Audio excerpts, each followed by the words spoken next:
Hello. Hello.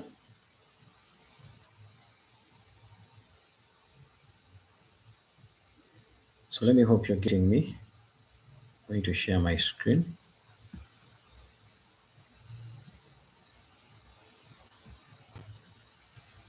Let me hope you're getting me very well.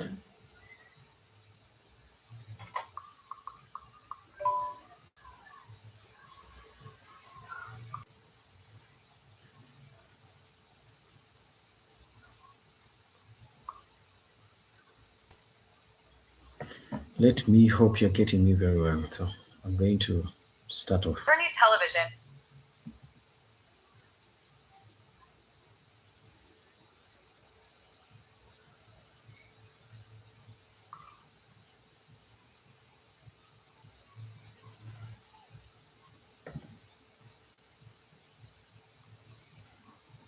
Let me hope you're getting me very well. Let me hope you're getting me very well. Yeah, I think everything is set up. So let's continue. Let me hope you're getting me very well. So yesterday, I think everything is set up. So let's continue. Yes, yesterday I was working on this very platform. It's a tour automation platform. Working on this very platform. It's a tour automation platform.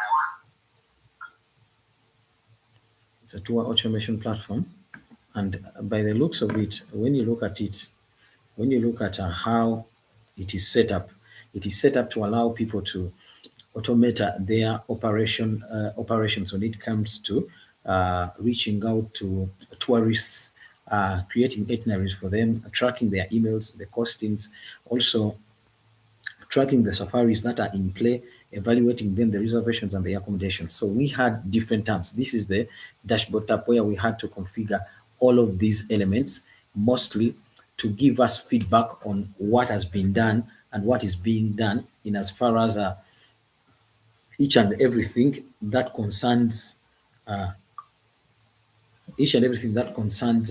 this business is concerned. Why did I zero down to this? I zeroed down to this because it was a perfect start to show you how you can be able to do it also for yourself. This is not rocket science because I did this using Google Anti-Gravity, which is currently a free tool that you can use, but I also did it using other tools that are also very, very good when it comes to supplement on what I'm doing. And one of the tools that I use, it is a social media platform called Pinterest, where I get designs and I pick out these designs to allow you get a better sense of how you can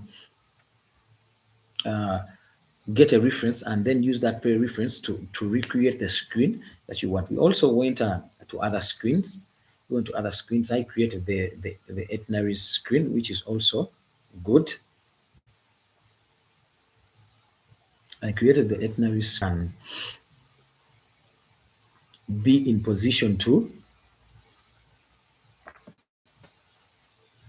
make a itinerary for their clients. So you see, I've added all this. You can be able to make a new itineraries and add days, add several days to these itineraries, which is quite good. And for me, I believe with this you can be able to create something that is very solid and tangible when it comes to running this kind of business. We also went and we created the costing screen where you can be able to cost out each particular day and its activities. So you can cost out a day and its activities. It becomes very easy for you to enter the fees for a particular day, and then you can get a sum of what is going to take you, the markups of majorly the profits that you are going to get. But also, when it comes to the reservations, you can be able to make reservations. And I think these were some of the last screens that we worked on. We worked on the logic where you can be able to make set up bookings here on this screen. This is where we are, and also you can be able to manage these bookings and how you track them. So basically, yesterday we were doing a framework of the various uh, tools, I can say, that give us an overview of what this platform is all about. And today we are also going to continue. We are going to continue with new stuff. And now let's continue because what we worked on yesterday, we worked on the dashboard, the itineraries, the emails, the costings, the trackings, and we also worked on the evaluations and the reservations. But these evaluations, when we look at what you can do, the evaluations were worked on. They track very well, but some of the buttons are hidden. The close button at the top is hidden, and also this bottom button is hidden. So we need to fix that. So what we are going to do, we are going to go back because this is on the evaluation screen. We're going to go back here and say, now we are going to make changes on the evaluation screen. What I've noticed is that when you click uh, on the button of the new evaluation, the pop-up screen comes up very well, but we need to lessen on the height of the pop-up screen so that uh, each and every part of this model is very visible. Currently, you cannot view the top of it, and the buttons are hidden, and also the bottom. So we are not going to change logic for this model for the evaluation screen. We are just going to ensure that we can refine that bit of the height so that everything is viewable when this model is clicked and it pops up. As you are making this refinement, you're not going to refine any other thing, but you're just going to be able to refine specifically that. So let's wait for those refinements to come in play. Let's wait for them to come in play because you all understand that everything that we are running, everything that we have set up is very important. And by the way, when you look at each and everything and how you can be able to effectively go through the process of coding, you don't have to, I can say, be very rigid in terms of what you do, but you have to be flexible because when you're giving out instructions to the LLMs have to understand what you truly want. And when they understand what you truly want, then it's going to be from that point that you're going to be able to make the possible refinements that you want. So now the implementation plan has been set up, and now we need to look at it. It's very simple. So let's proceed and we get to view the changes that are going to be made. We are making these changes because we want to be able to make changes to this screen effectively, which is kind of good and great. And I believe that some of the things that we as humans get to do is critical thinking. Critical thinking is a very important part of our business model. And as we go through it, we tend to allow ourselves to be creative. And when you are creative with mostly, when you are creative with mostly trying to vibe coding is all about creativity. You're going to do several things that may not be able to pan out for you. But when you are constantly making iterations, when you're constantly probing, when you're constantly making these changes, they are going to come out the way you want. They're going to come out the way you want, and you're going to be able to effectively transform each and everything that you are working on. Like we made that screen yesterday, the screen of the evaluations, and currently we are just trying to evaluate these changes. If we are able to evaluate them very well and refine them, then that's good. It's very good. It's very good because that you get to do this yourself. You get to give it what you truly want. Because if you never do that, then it becomes very difficult for you. If, let's say, you are just a person who is, when you are really trying to create these tools, you have to probe more. So now this is done. So I want you to look at our evaluation. It's done. You can be able to submit an evaluation. Good. You're prompting these machines, you want to use lazy prompts. And what do I refer to as a lazy prompt? A lazy prompt is just a simple prompt that you are going to give out, and this prompt is not really well explained. A lazy prompt is that prompt, maybe you want to refine something and you just tell the machine, you just do it the way you see fit.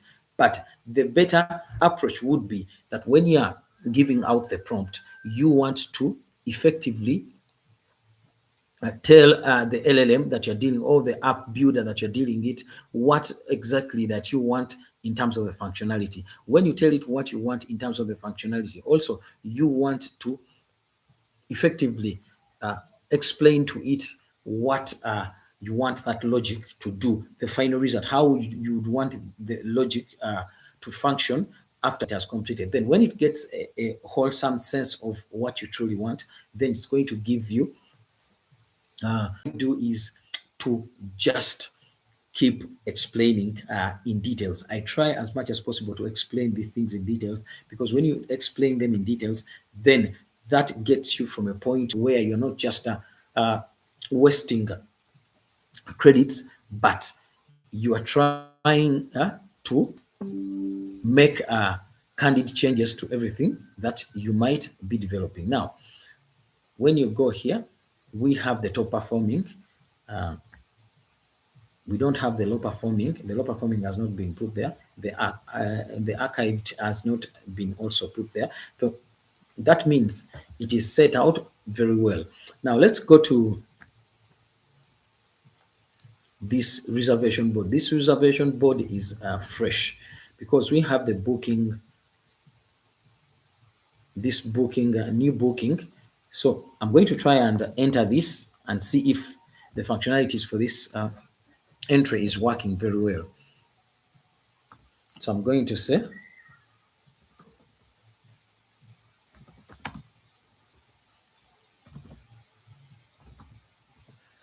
I'm going to put a name. Going to put the month of 2nd of 11th, 2026. The end date is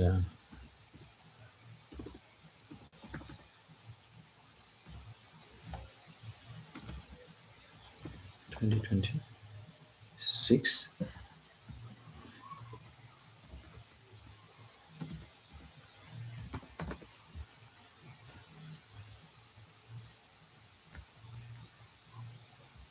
So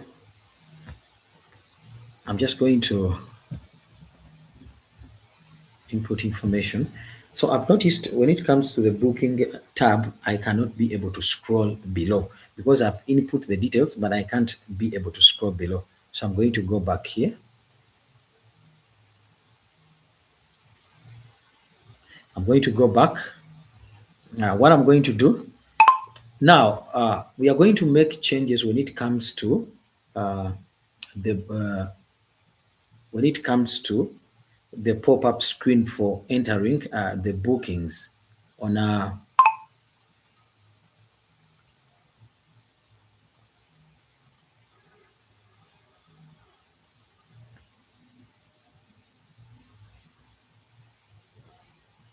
the reservations screen, because I've noticed that when I try to when when I click on the new booking button and the pop-up opens, I'm unable to scroll and see the last details of that screen. Currently, I want you to add an invisible scroll indicator where I can be able to scroll below on that particular screen when it has popped up, so that I can be able to view all the details, add the details, and then check the state of how the whole page functions. That is the only change that you're going to make for that particular screen. You're not really going to refine anything. And I believe when you do it, it's going to be very, very good for us to be able to enter new bookings.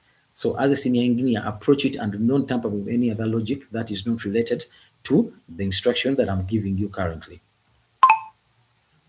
Now let's go back here.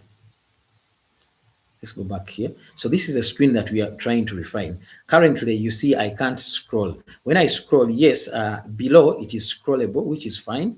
But when we click on this pop-up and it pops up, I'm able to view elements, but below this text of accommodation, it's very, very difficult for me to view that.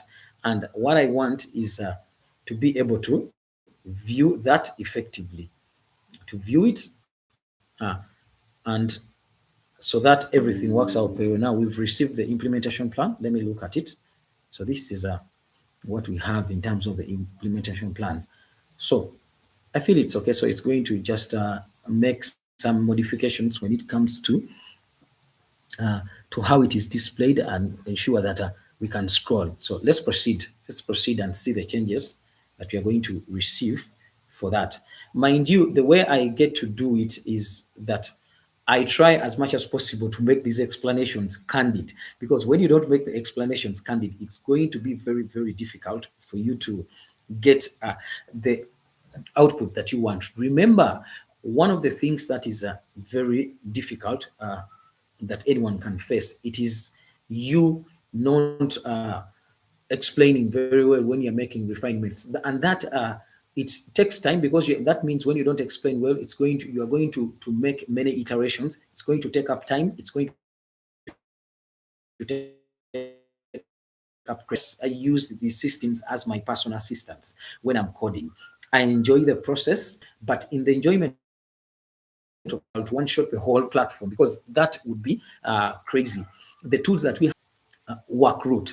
But what you can do, you can one shot these features by trying as much as possible to explain what you want. Even when you've not really received what you want, you can re-explain it more in details, and these details are going to help you, just like what we have currently. Before, we were not able to scroll. You see, we were not able to scroll anything. But now we are able to scroll. We can even view the page. So we are going to try and re-enter the information that we were entering, and we see what is happening. Let's re-enter the information, the dates. Let me make it 2. We make the date site. It has brought out something actually even much more better. The dates 2026. Sorry. Let's reload this. Let's try and reload this and retest it.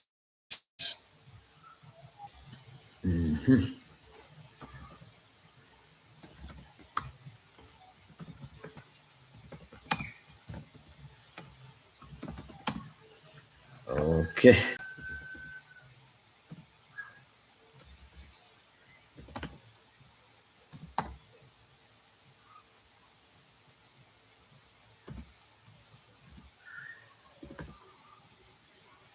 So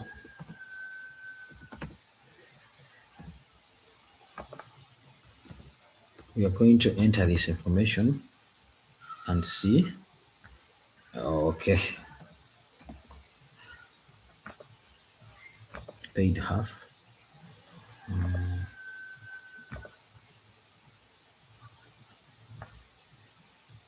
The rest of the information.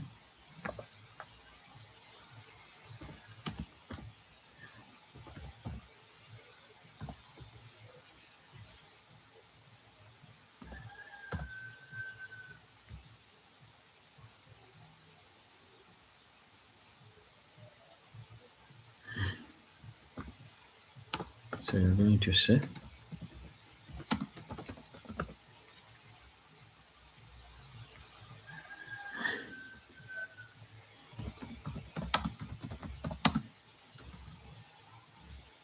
we are going to enter this information.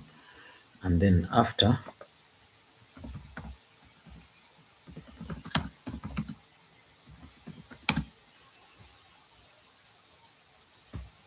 I'm going to save it. So this is what we've saved. This is what we have in terms of our information. So let's click on view. So we can view it already, and we can be able to manage this booking effectively. Let me try to maybe make changes to the money and put some more money and re-update. I want to just see if the update is there. Yes, the update is there. So we can be able to update. I think for the create quote logic, let's look at the invoice. The invoice is not there.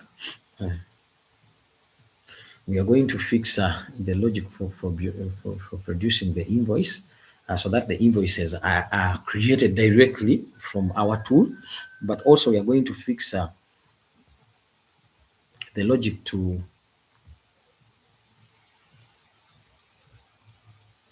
I mean, create a quote, a fresh quote for this client, something that we can be able to download and send to the client.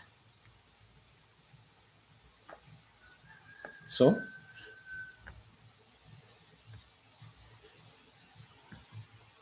let me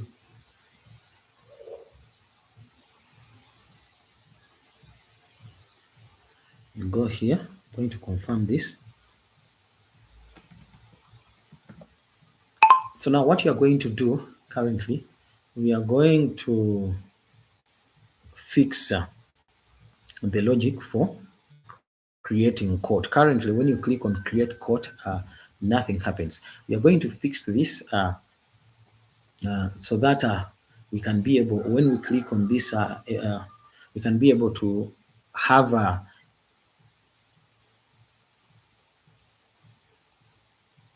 field, or rather a pop-up of a screen that can enable us to create a quoting for the client. That is very, very good. And the way we are going to do it is to ensure that we just include the important details that the client is supposed to know, details that uh, are not to be known by the client. They should be left out. So we are just going to ensure that it can create the quote, and after it creates the quote, then it should show the quote that has been created. After the quote has been created, it should show it. Also, we are going to refine a logic for the invoice. Uh, that is very important. When I click on the invoice button, nothing happens. Then we need to be able to create invoices using this very system, invoices for a particular trip that has been quoted to go out to the clients. And that is very, very important. And also, you're going to include details that are necessary for this invoice to be generated. You are going to create these separate 2D documents. Ensure that the logic is set up very well. And as you are creating this logic, please do not tamper with other logic that you've already set up. Create it so that it is suitable to the platform that we are already running.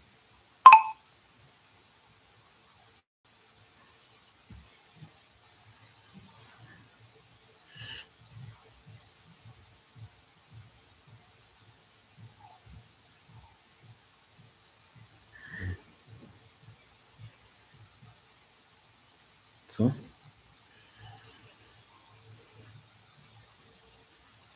let's create that.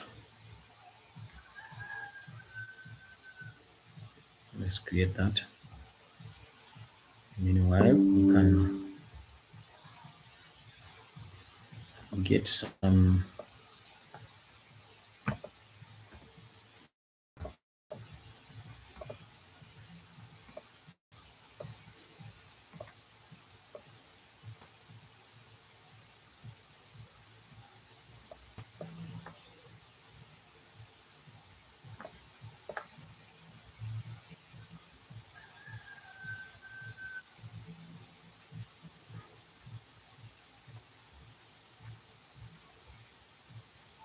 which is quite good.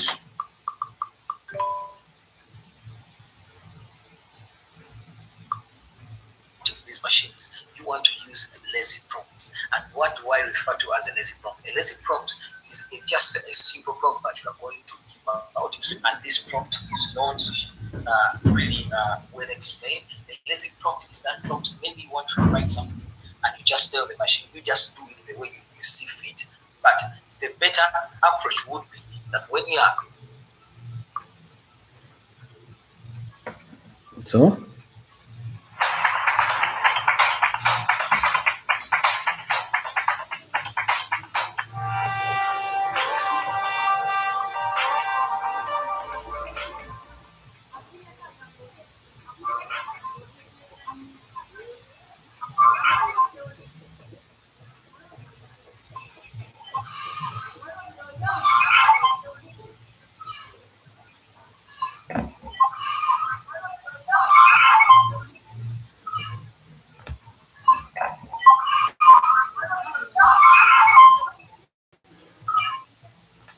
so basically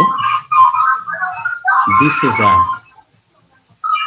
what you are working on currently. When we click on the quotes, so basically this is what you are working on.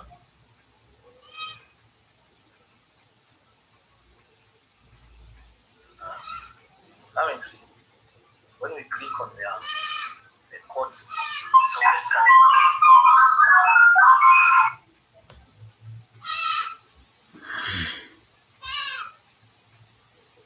when you click on the quotes,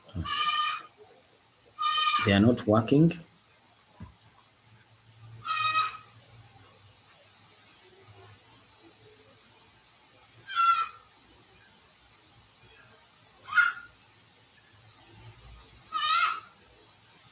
And when you click on the invoice too, it's not working.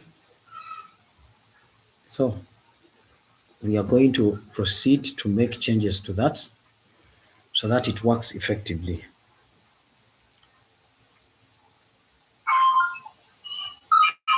What you're working on.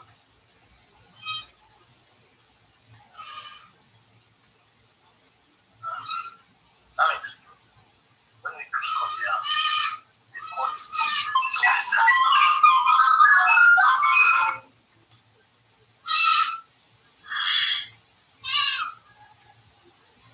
when you click on the quotes, they are not working.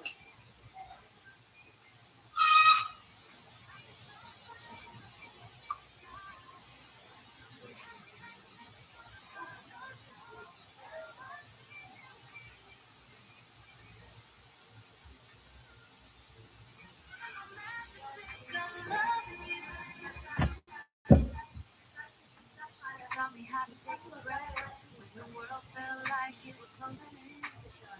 Walk through the seasons hand in hand, learning that growth is a quiet kind of pain. I look and look the woman I become by. See your influence in ways stand out. There's no bitterness, this distance don't leave. Only the warmth, the story of well told. I still feel the way you held me, like a soft fire against the winter sky.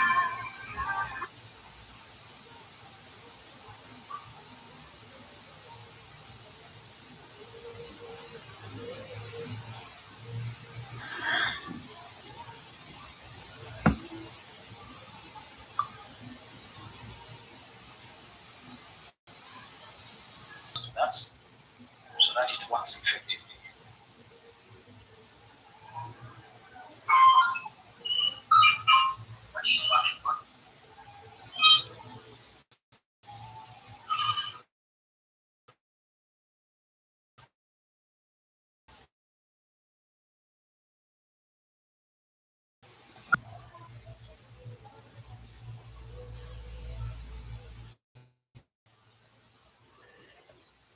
This is what we have.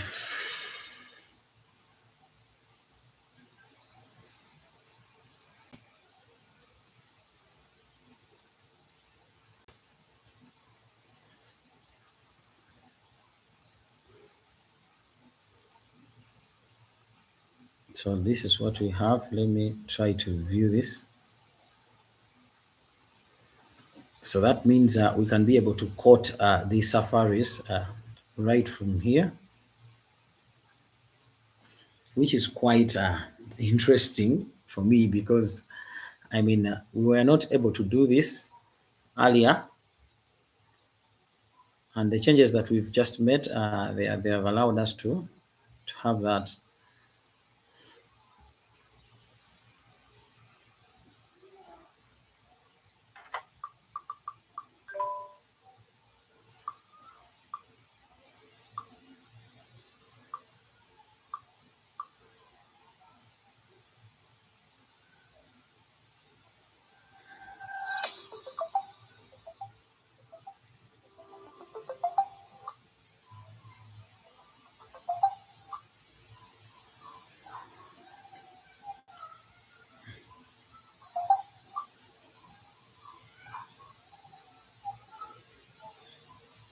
So now everything is set up. Everything is set up.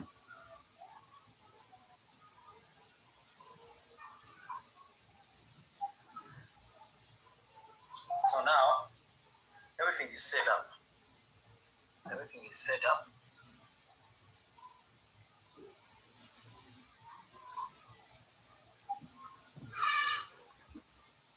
We are going to proceed. So if we can be able to print out these coatings, then it's amazing. It's amazing. You can look at it.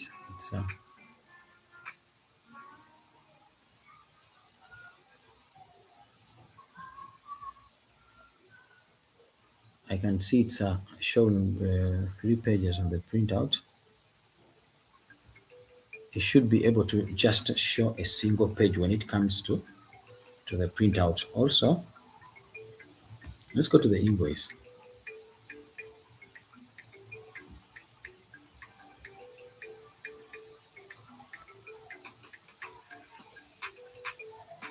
Yeah, the invoice also comes out very well, which is quite interesting for us. So when we have this,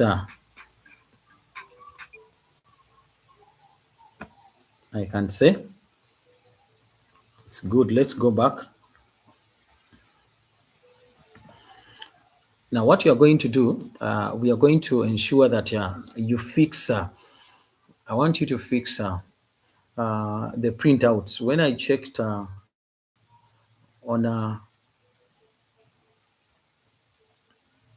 the logic that you set it up very well. Uh, the invoice can be previewed. We need to ensure that there is no duplication when it comes to the part of printing. Let's go to it. First of all,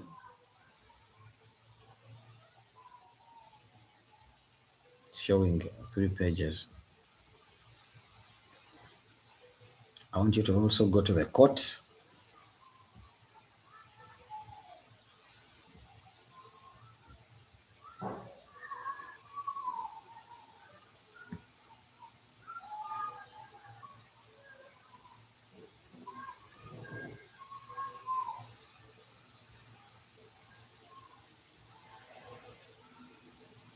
So let's fix this logic very quickly.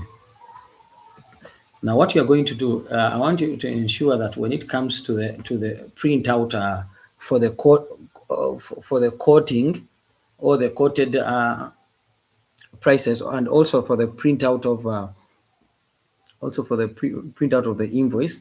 Currently, when I click on those buttons to try and go and save it in PDF, it shows, but it duplicates that single page into 3 pages. It should be able to show it as a single page without duplication, because the invoice is just 1 page,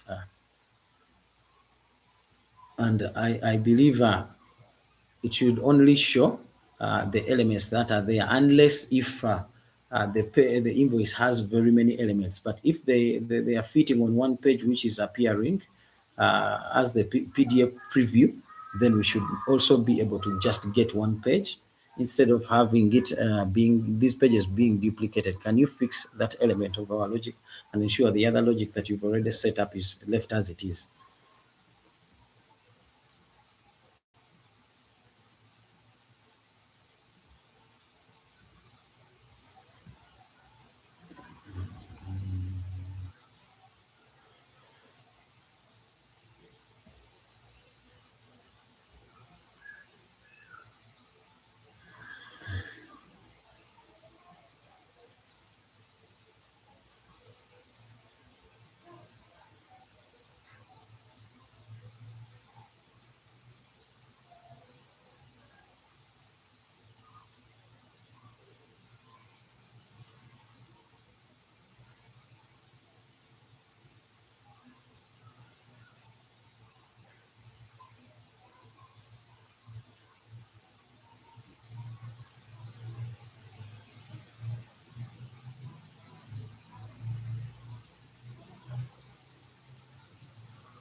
AI can already handle your ideas, scripts.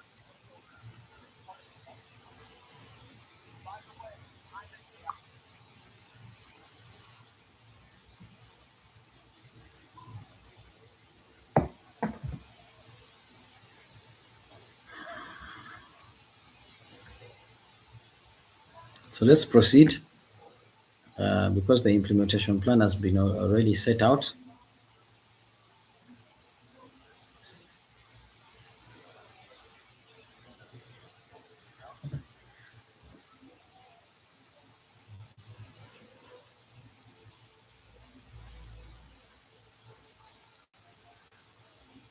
We are going to set it out very well.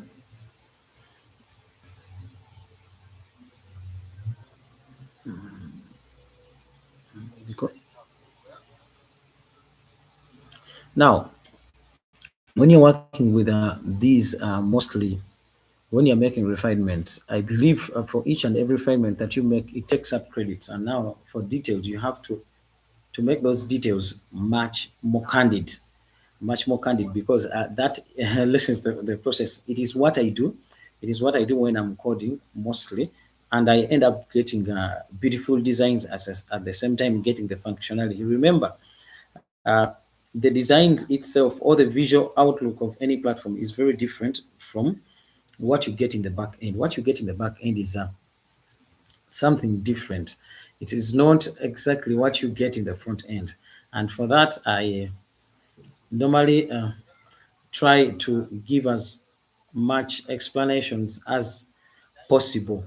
To me, I believe when you explain in detail, then things are much more better and it gives you the efficiency to get the output that you desire. So when you're sending out prompts, try as much as possible to make candid explanations. These are going to save you a whole lot more, mostly when you're dealing with LLMs, because remember they take up tokens. They take up tokens, and these tokens are going to take up your money. So you instead of making payments, like let's say you're paying CASA for something like 3 times a month, you can lessen that to maybe 2 times a month or maybe 1 time a month by just making proper explanations when you're dealing with LLMs. That's why I talk them out. I don't write prompts. I don't write them, but I speak. I speak because most of the functionalities you'd want to explain it much more better. If you really want to do it, there is also another method that you can use. You can speak and maybe get that draft, take it to an LLM like Microsoft Copilot, and you tell it, I want you to refine this prompt without removing its intent. Microsoft Copilot is going to refine it because it is good with refining prompts. It makes master prompts. So you can refine it from there. And after refining it, then you bring it back to Google Anti-Gravity or you bring it back to Copilot, and that is also a better process. I just wanted to say something on that before we continue. So let's look at this because I want to test out what we've refined. Now, the functionality that we were refining previously, when we clicked on these quotes, we're able to preview it. And then when we wanted to print it, it was showing us a single, like rather duplicated pages. What we wanted was a single page. Actually, it is still duplicated, and actually, it's even brought up other things on the dashboard which we don't want. So we are going to go back and refine it. But before we refine it, let's first check the invoice. Let's Yeah, the invoice is okay. Invoice is okay.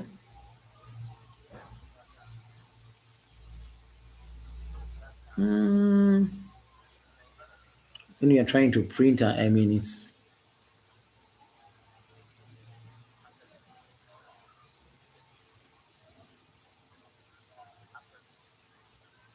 showing each and everything which we don't want.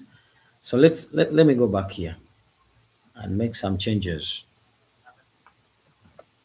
Now, what we are going to change, what you are going to do, I've noticed that when you say a preview for the for both the invoice and the quote, the preview for the invoice is very much okay. So we need to tailor the preview for the quote to just look as the preview for the invoice. But even when you are printing, what we want the printed document, or the one that we are going to save in PDF, to look exactly as the current preview for the invoice looks, and that is how it is supposed to be.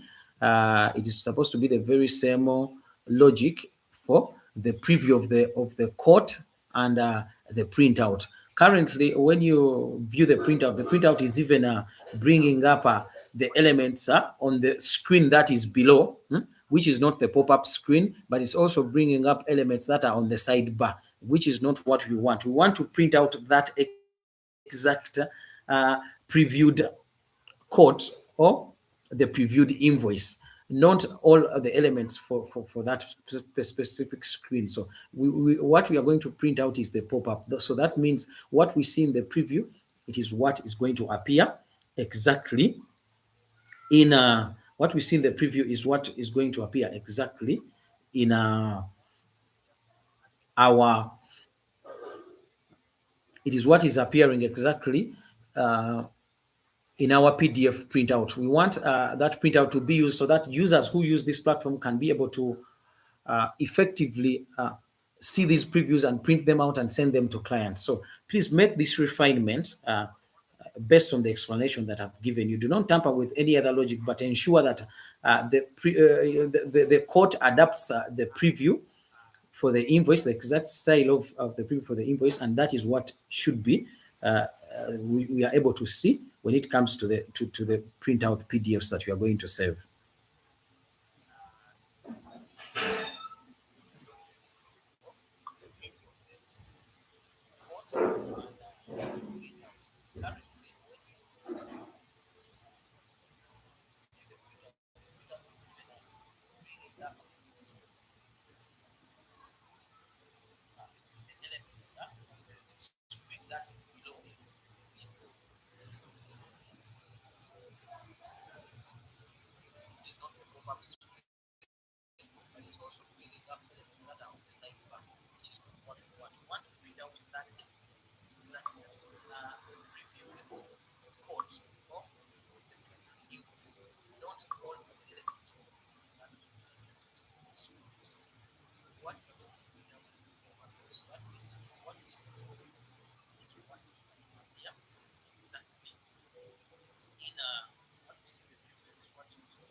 So now we have the implementation plan. So I want to look at it, click the pin and verify the system. I think this is for manual verification. So this is what it's going to change. Let's proceed and see the output that we get. Remember what we wanted to change was this printout. This printout that does not look very well. The pages are duplicated, but again, it's even fetching elements that are below. What we want as a printout is this, because let me go back to the screen. When you click on this screen, you click on the new booking, you click here on the new booking, and then when you, let's say you've I think it was on the quote. It is a functionality for the quote. When you click on the quote, let's say you've made some changes to it and you're previewing it, you preview here. So this is what we want to be the printout. Logic has been set out to give us a quote which is well designed. But again, when you click on it, you see how it comes out. So this is the refinement that we are making. Also, let's go back to the invoice. When you preview the invoice, but again, for the preview of the invoice, when it comes here, you are seeing three screens and it's bringing all unnecessary stuff. So that is what we are trying to refine. I'm trying to refine it with Gemini. If I'm not really getting the result that I want, I'm going to switch to cloud. Sometimes you switch to cloud because at times there are certain things that you get to explain in terms of functionality, and LLM is that good, but it's not really getting it right. So if it's that good and it's not getting it right, what you would want to have is that you switch to another LLM that you use within Google Anti-Gravity, or even when you are in Casa, you can switch to another to see how it's going to go about that particular hurdle or task. Because some elements are good with certain elements, like when it comes to Google Anti-Gravity is very good when it comes to the visual layout of things. But again, when it comes to the back end logic, at times it fumbles. So if it fumbles with that, then that means we just have to get a different kind of way of attempting it, and that is how I go about it. There is no surety or clear line of doing things when it comes to vibe coding. Like how it is called, it is vibe coding. You're going to iterate, you're going to make changes, you're going to refine things that are not working out for you, because at times, I mean, you lay it out, but it doesn't really come out the way you want it. And for me, that is where the resilience comes in from, because if you know the LLMs can really do it, then you take a different approach, and it widens really your by the fact that the LLMs are not yet there in terms of just single shotting features. It's good because, like you, the vibe coder, or someone who's doing things, you're going to have this kind of flexibility, the creativity that's going to come with the iterations that you're making, and those iterations are going to get you from point A to point B. Actually, every day that you get to do it, you get to advance from one point to another. You get to have uh, that swift in the changes of how you make the approaches. It becomes different. So let's say you've had certain challenges in one project and you are transiting to a new project. Maybe you've completed the other. The knowledge that you're going to bring to the new project is going to be very different from what you had in the previous project. You're going to know the kind of prompts that you're going to give. You're going to know the exclusions that you're going to give to the LLM to have when it's attempting a certain problem, and work with this system. This is confidence, and with the confidence. And as I went on, I started to work on various projects, and when with the introduction of these systems now are that good with one-shotting things. But I want to reload it and I recheck the functionalities that we are working on. So let's preview this. The preview is good.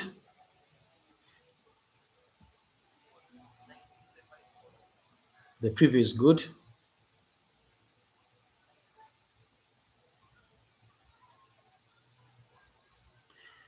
Yes, it's popping up. It's one page, but again, we are the contents are not there. So let's go to.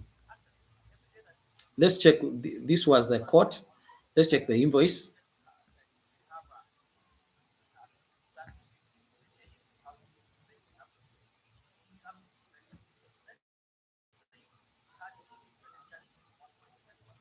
Yeah, it's the same.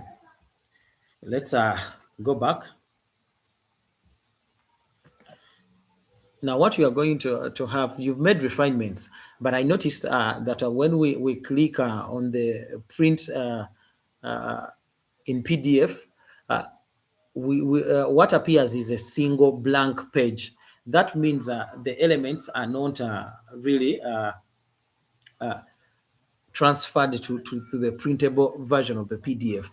Now we need to work on that. As a senior engineer, I want you to approach it because right now you have fixed it that it is only a single page that is showing when it comes to the printable version of the PDF. What you're going to do, try as much as possible to ensure that what we are going to print, it is exactly what is in the preview pages for the court for the courts, and as well for the invoice.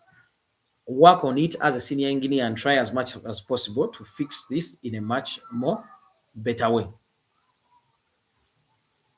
So I think we are going to change to Cloud Opus because we've been trying with Gemini, and Gemini has not given us candidly what we need to use.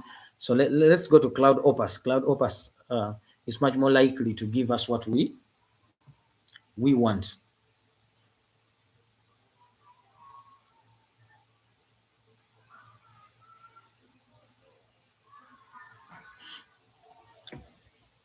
Let's go to Cloud Opus and we see how it's going to attempt it, because we want these printouts to come out exactly how we preview them. That is very important. It is very important. If we preview this page and then we are able to print out, then that means that people who are using this platform, they won't have to write fresh invoice. They are just going to automate them, and the invoices are going to come out and they're going to send them to the clients, which for me is a game changer when someone is just operating their businesses and they are able to automate these simple tasks that are repeatable. You know, when it comes to businesses, this is how I get to identify things that are maybe you can take a leaf from this. My approach is that when I am really attempting any task, when it comes to automating stuff for businesses, but also when it comes to automating things that I can sell out, I identify things that are repetitive, things that people repeat on a daily basis and they are very tiresome in business. So if you can automate that part of the business, then the things that are not repeatable, they become very easy. People can save up time on that, and then they can be able to do other things, which is quite good. Let's test out this.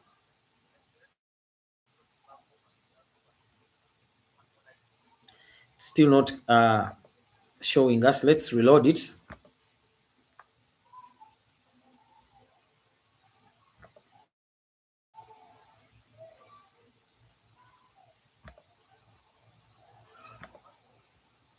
Yeah, it's still generating, so we need to wait. I think it hasn't yet completed. I thought it had completed. It's still generating. I was telling you the way you get to view things that are very essential. You look at any business or you study anything that your job, the processes, maybe things that people do repeatedly at home. If there are things that people can automate and you can automate for them, and that becomes a very good thing, because with that you can build your own web app, or you can even build your own mobile app that you can give out to people who really have that kind of problem. You solve it for them, but also you can look at businesses that are still doing things manually. You talk to them, you tell them, you know what, this is what you're doing manually, and I can do this for you. Like for this platform that I'm building out, I went to this tour company, I talked to them, and I told them, you know what, this is how you're doing things manually. I can be able to automate them. I automated something very simple for them there. And then they told me, I mean, you have the job. Go out and sketch out what you really want. Tell us, you give us your coatings and what you can be able to build. And then I'm already doing the job. So that is how you can be able to go about the process. And for me, it becomes kind of better that way. So let's check out the changes. I just want to be able to print this out. Oof, it's just bringing only the title.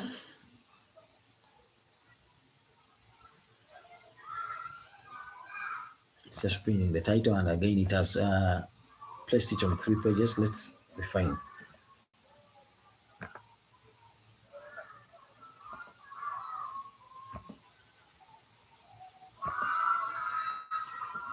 Now, what you're going to do currently for the changes that you've made, they have not really sorted the problem out.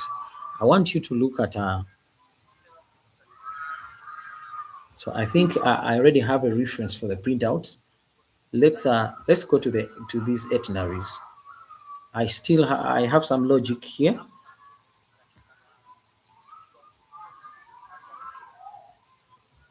But also you can look at businesses that are still doing things manually. You talk to them, tell them, what this is what you're doing manually, and I can do this for you. Like for this platform that I'm building out, I went to this tour company, I talked to them, and I told them, what? So this is what we have in terms of our printout. Let me try it out. Something very simple for them there, and then they told kind of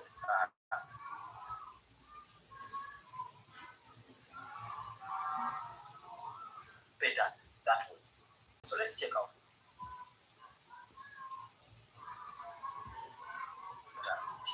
I just want to be able to print this out.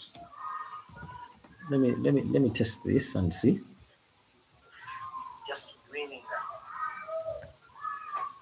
only the title.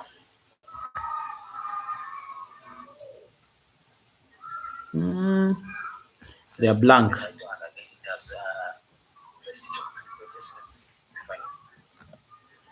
Now, what I'm noticing is that when we try the printout, it's just blank. I don't know what could be the challenge, but that is happening. Currently, for the changes that you made, they have not really sorted the problem out. When it comes to making changes to the printouts in PDF, the pages are blank. The functionality should be that we are printing out the quote, and we are printing out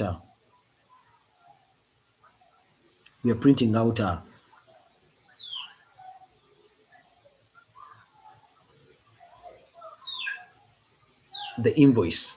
The elements on that invoice and the quote should be there. I think you've made some change. In our logic that has distorted. So currently, when we click to print out, we get a result as a blank page. Now, as a senior engineer, I want you to look at what could be causing that, what could cause that. Maybe the changes that you made somewhere have distorted the functionality. We are supposed to ensure, we are supposed to get result of a printout of that very page. For the invoice, we are supposed to print that very the previewed invoice. For the quote, we are supposed to print out that very previewed quote. Try as a senior engineer to follow our code for the recent changes that we've made and see where we would have gone wrong and refine it. And the desirable result that you're going to return is functionality where when we click on save to PDF, we are able to save that very page, which is one of the most essential things for this functionality. Please try and fix it.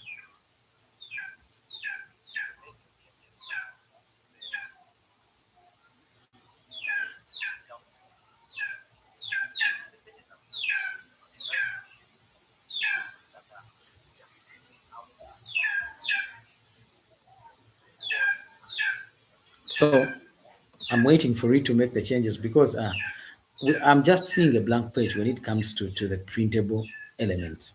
And that is not supposed to be the functionality. I'm supposed to view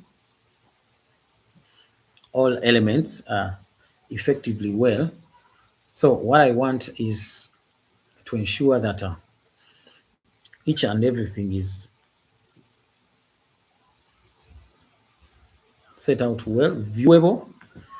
I want it to be viewable because at the end of the day, I want the functionality sorted so that we can be able to make the printouts. We can be able to make the printouts, and that is what we are working on. Because you see, I try to print but I never got what I wanted. I think it's the functionality for the printouts is distorted for each and everything, because when you look at this, I implemented this logic earlier for printing out the itineraries, but once again, it is not showing. So that means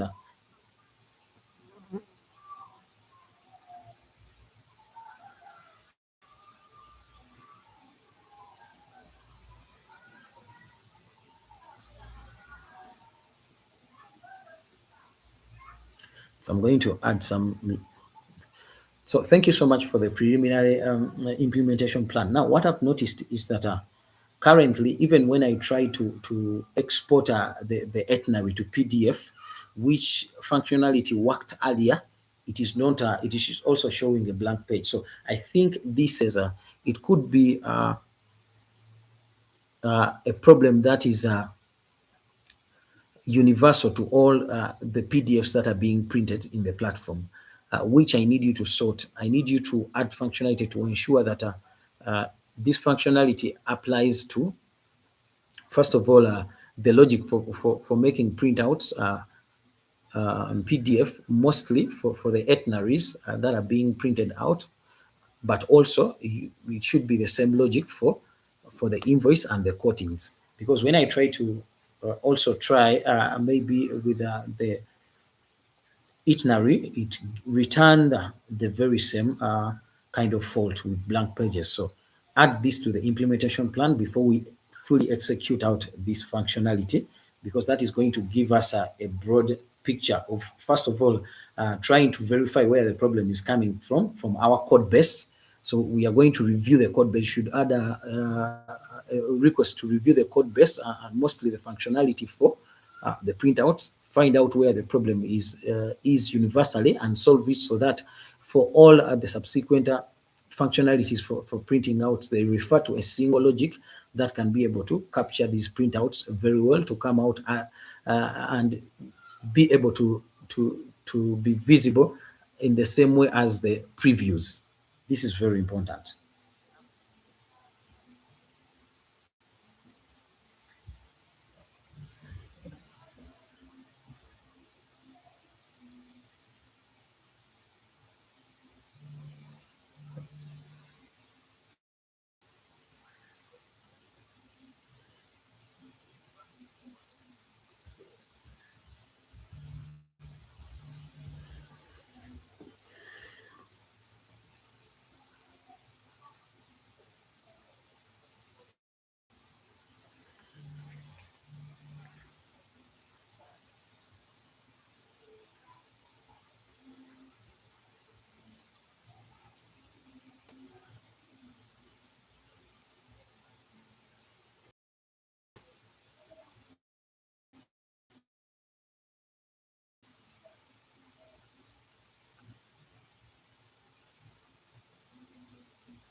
And so now it's making some analysis to try and implement. I always want to use the planning phase, because when you have, there are two sections here.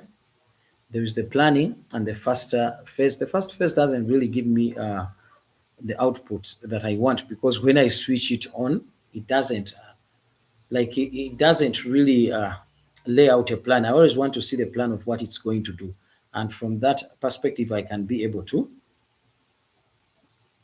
review what it is really going to change. So uh, I think it's planning to do a universal problem diagnosis when it comes to the printouts. That is very important. I want it to check what was broken, and I want it to be able to fix it, so that when we make printouts in any part of the platform, then these printouts of PDF are well sorted. So we are going to proceed. Let's proceed with the refinements and ensure that they are set out very well.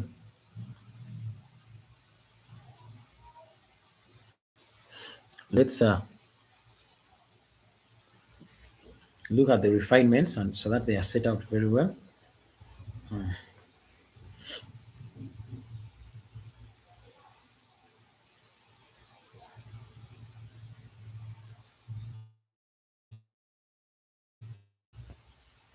I think it has made some changes. So I want to review and see the changes that it has made, because that is very, very essential. Now, when I am really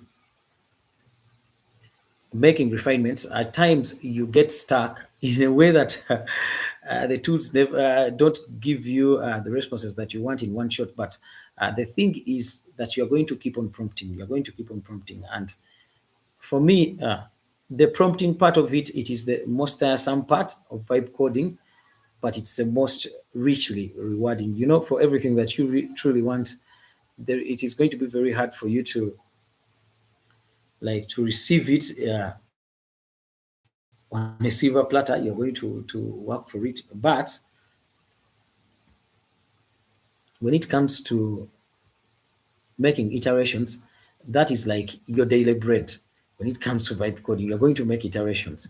If you're really frustrated when it comes to iterations, then it's going to be a difficult journey for you. So now I'm able to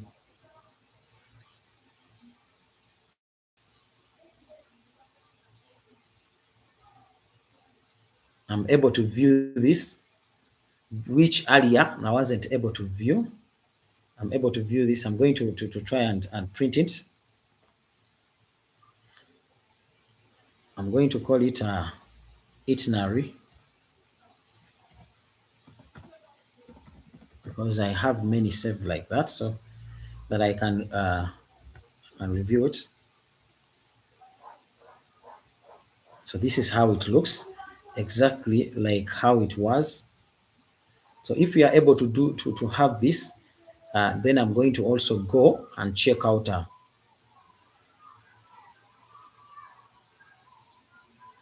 I'm going to go and check out other pages, because for this we've nailed it. I'm able to see it. Even for the images that were not there, it is just printed the way it is. Let's go back here. Let's go to the reservations. Rather, not reservations, the create codes. Let's try to preview this code. Let's print it to PDF, and let's view it. I think it has brought it out very well, but there is some detail that we need to fix. It's trying to print the page below it, and also printing the pop-up itself. So,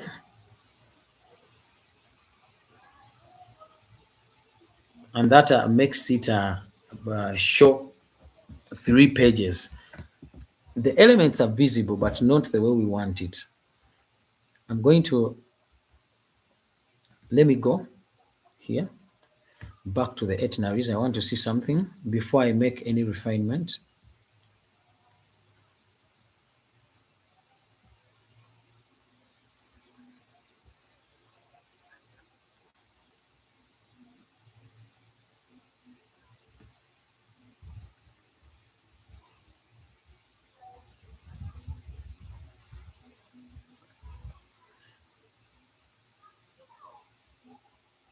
So I think let's make the refinement. Now the logic for the printout works very well. However, I've noticed something. When you make the printout, I have noticed that when it comes to pages like the invoice, which pops up, uh, and also for the quote, which pops up, when I print out, the printout comes with the reservation page, which is below, and the pop-up being shown. What I want to be printed out is only the pop-up. It is only the pop-up. So when I click on to preview a quote and it pops up, that pop-up screen is what I want to print out. When I click on on the invoice and it pops up. That pop-up screen is what I want to print out. So we are just going to refine that. Given that the printout logic works, we are going to just refine that bit of the printout to ensure that that specific page is what is printed out, that specific page. So that will also work for the itineraries, that it prints out that specific page. Remember that these pop-up screens are pages of their own in terms of components. So we are just going to focus on for the invoice and for the courts to print out that specific pop-up without printing out the whole reservation page, which is shown below with the current logic. That means the printout logic is working, but uh, the exact material that we want to print out has not been logged into our logic. That is the bit of the refinement that we are going to make. We are going to make this refinement without distorting the printout logic to ensure that when we click on the invoice, the pop-up message, the preview message, the previewed message is what we only print out, and also for the quotes, the previewed message is what we print out, and also for the itineraries, the previewed message, the previewed itinerary on that specific screen is what we print out. So make these refinements without distorting the printout logic that you've already set out.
So I'm waiting for it to make the changes that it's supposed to make.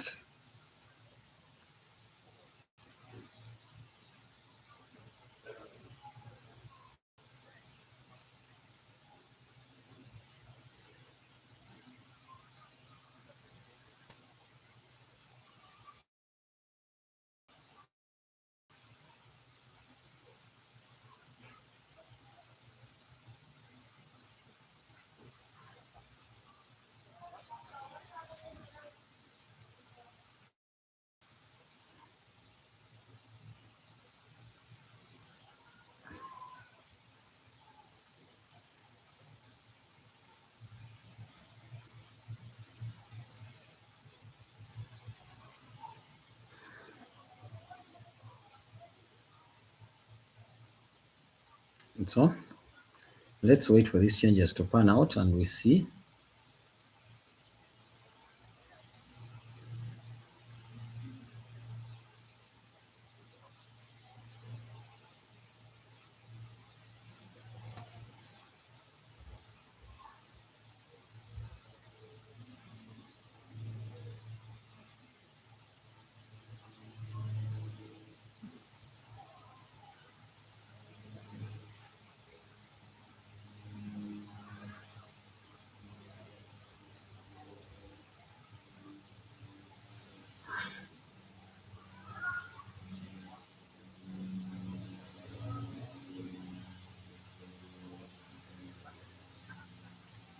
So I think it's completing with the work. Let let's try to reload this.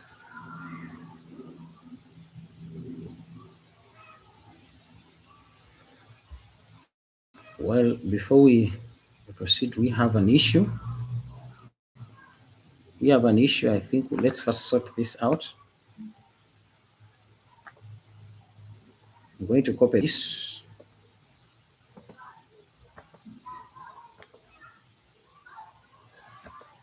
going to accept this, and I'm going to put this here. So this is the error that I'm getting when I open up the app. Can you look at it and its complexities and try to resolve it without distorting the logic that we have in our app? Let's first of all deal with this. Let's deal with it so that without errors we can check out the changes that have been made. Remember the changes that we are trying to make for the printouts. Those are the changes that we are trying to make.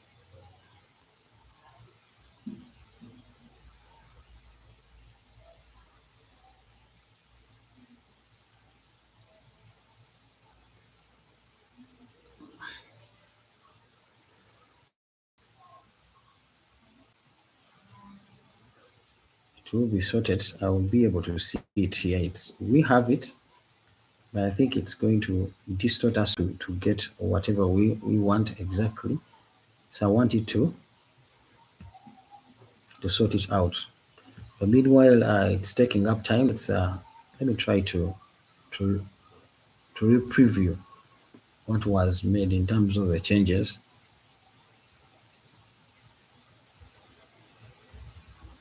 This screen is coming out very well. Let's go to the reservations and try out.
So let's proceed here, make those changes. But also, I think for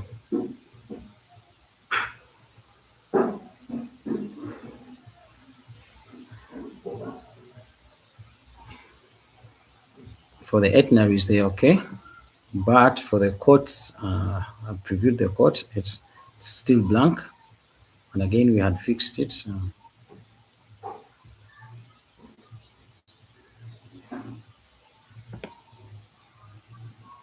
So let me try to save it as PDF. We'll see. Oh, it's not coming out. Let me save it.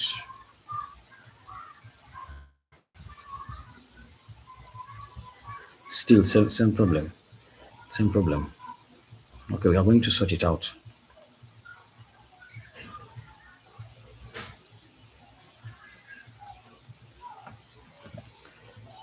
Now, I've noticed that when it comes to the printout,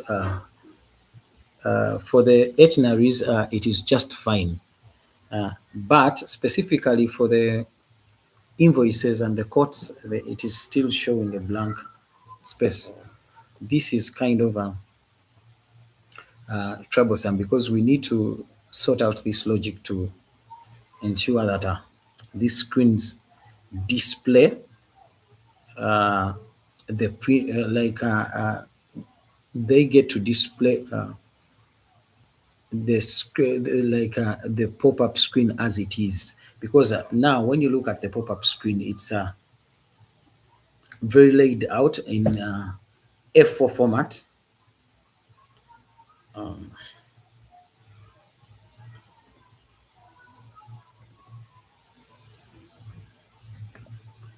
And it's everything is visible with the titles and all the text information that is supposed to be there. That is what you are supposed to see. Currently, for the quote and the preview, it's just showing blank pages. So you need to fix this. I want you to look at those previews. I want you to look at the previews and that screen that pops up with all those elements. That is what we want to be able to print. So when we click on save to PDF, that is what we are supposed to see. We are supposed to see the very same information, the very same layout of that pop-up, only the pop-up, and we can be able to save it as a PDF file. So work on that for the quote and for the invoice, please.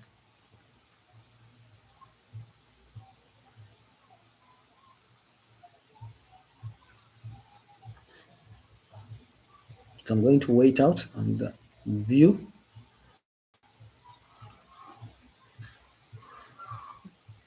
for the feedback of how it's going to refine it. But I believe it does a good job because back then, that is something that could take you hours and hours. Remember, we started out, we didn't have these uh, quotes and, we didn't have the quote, and also we didn't have the invoices. So it created the invoice build, and now we can build the invoices. Now we are just dealing with exporting them. We want to fix the functionality for exporting them. And after we fix that, then we can be able to proceed and work on some other elements,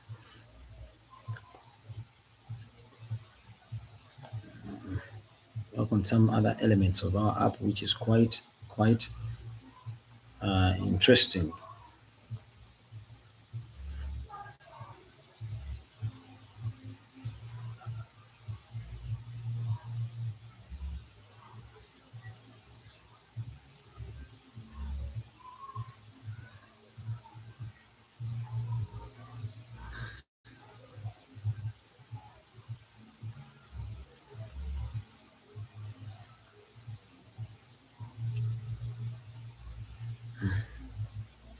Because when you're the logic is that when we enter fields in this form, uh, so the invoices are created programmatically. So the logic is that we want to be able to print out this exact page. We want to be able to print it out, and with the printouts, they're not coming out the way we want. You see, when you try to print them out, it's a blank page. So that is what we are working on to sort out and see that these printouts come out very well.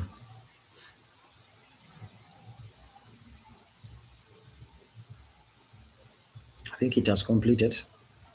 Let's try and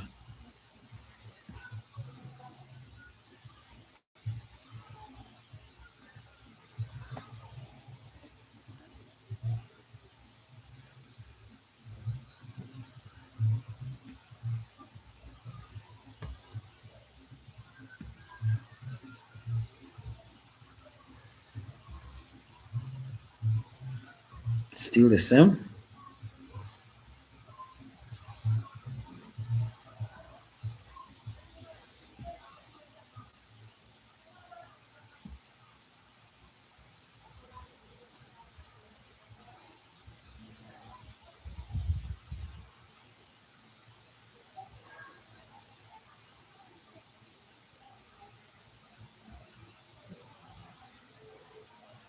Yeah, it's most of them are not really functional.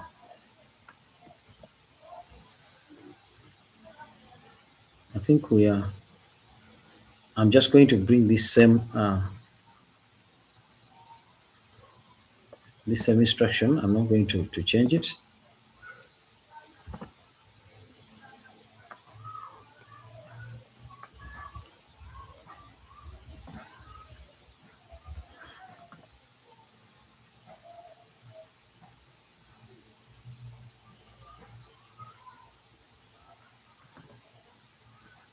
Okay.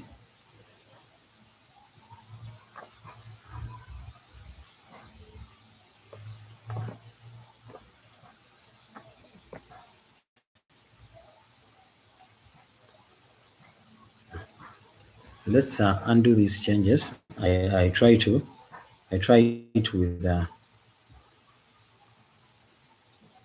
let's try it with Cloud Sonnet.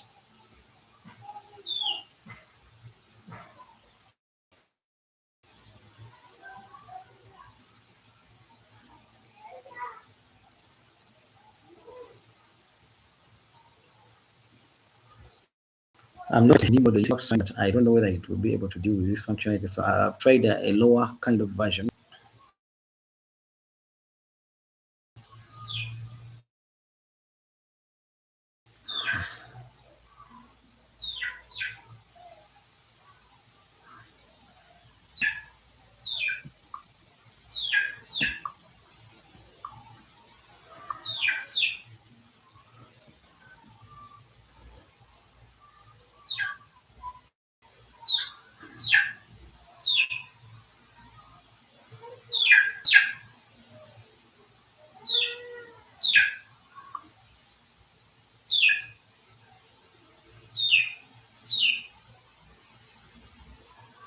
So let's wait for it to,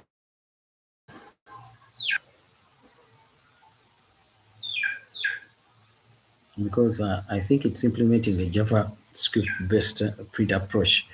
First of all, it's analyzing and auditing the preview logic that we have on our page and then trying to ref- reframe it to see if we get a good fit.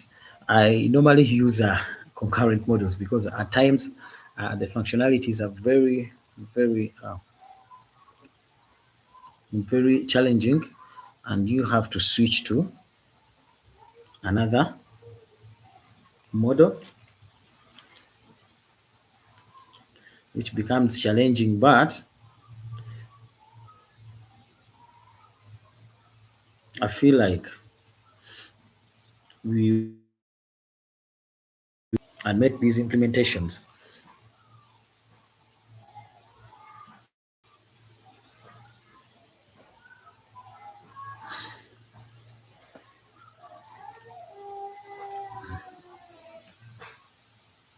I see it's making some changes. I just want to test them out and see what Cloud is doing.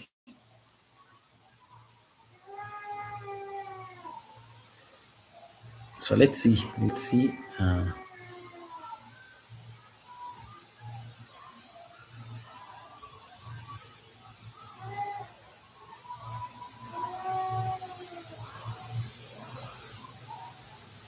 Yeah, I think it has grabbed it very well.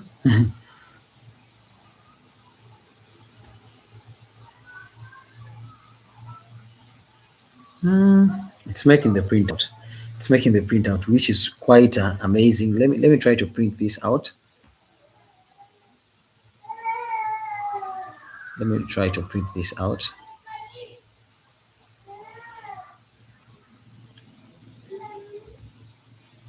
It has even named it invoice, which is quite amazing. So this is the printout that we wanted.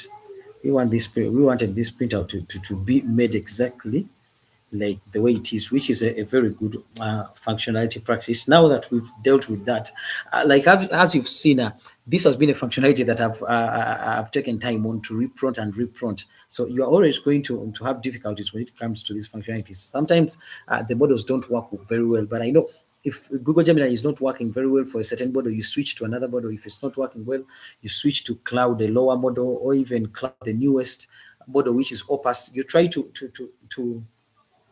go from one model to another if a certain functionality is not working out, and it's going to work out.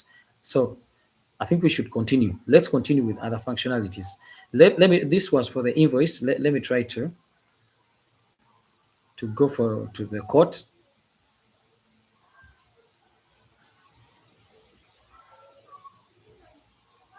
and test it out.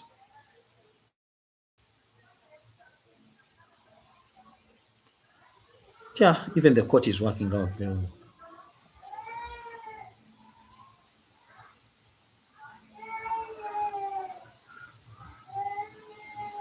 I think those were the changes that we were making here.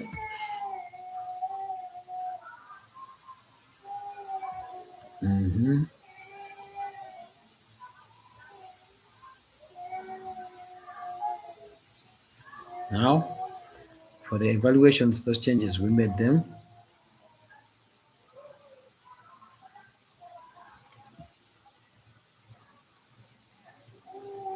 For the properties, I think we are able to add properties, but I just want to check out, to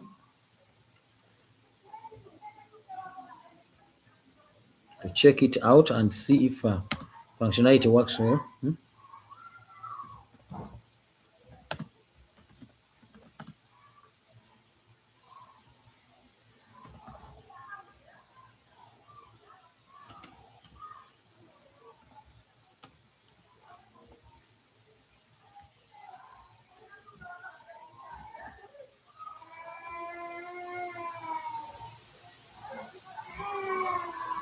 So let me submit it.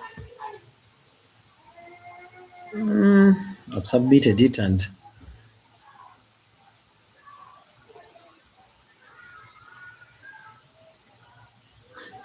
I think I'm going to change something when it comes to the display of the images, given uh, that currently we've not integrated a backend. I'm going to implement logic where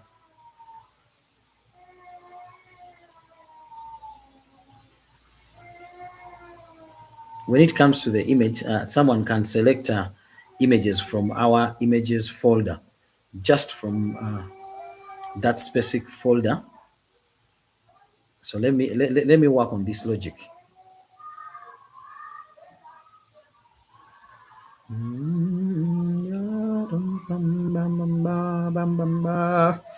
So let's work on it. Now, when it comes to the accommodation, specifically to on the pop-up page of adding property, and for the issue of or for the logic of adding images, I want to have functionality there to be able to select images from our images folder.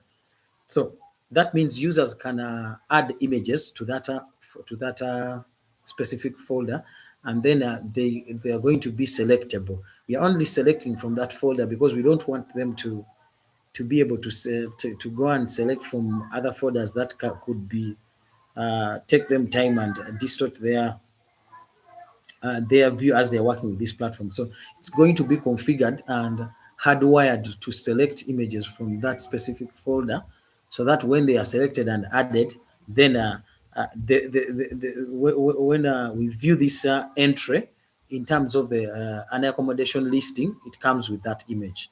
So please just add that logic. The rest of the logic is set up and it's very okay. So just add this logic as you're setting it up, and ensure that you do not tamper with other logic that is set up for this screen and for the whole sum of our app.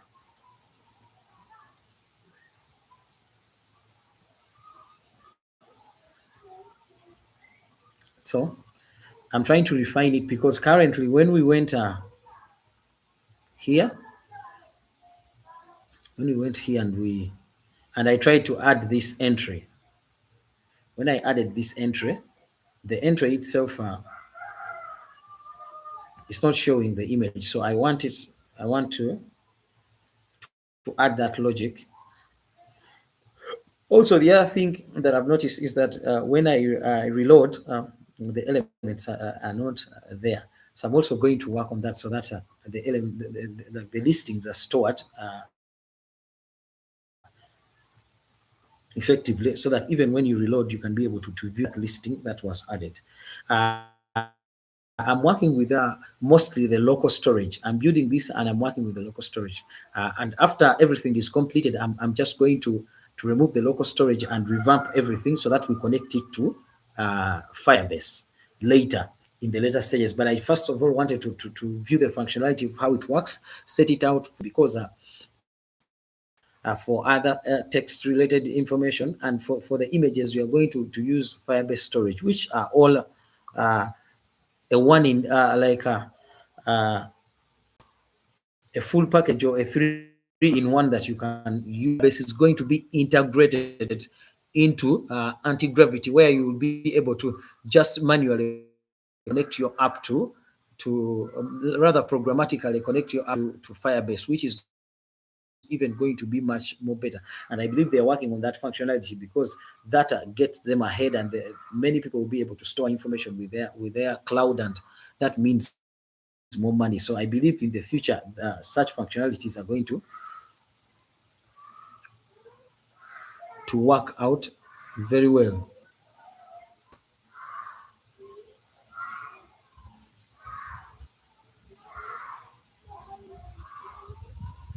So let's try.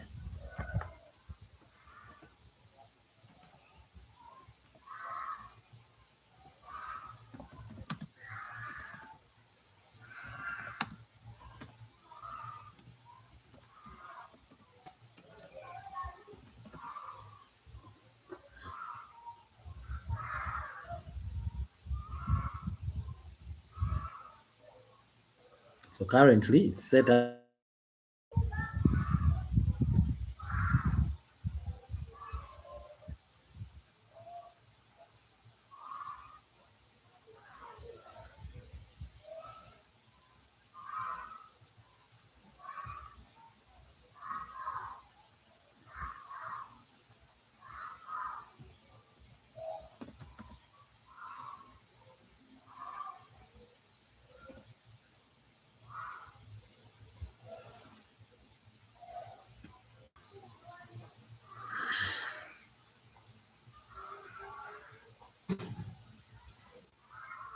The page, when you've made an entry in terms of the accommodation and you reload the page,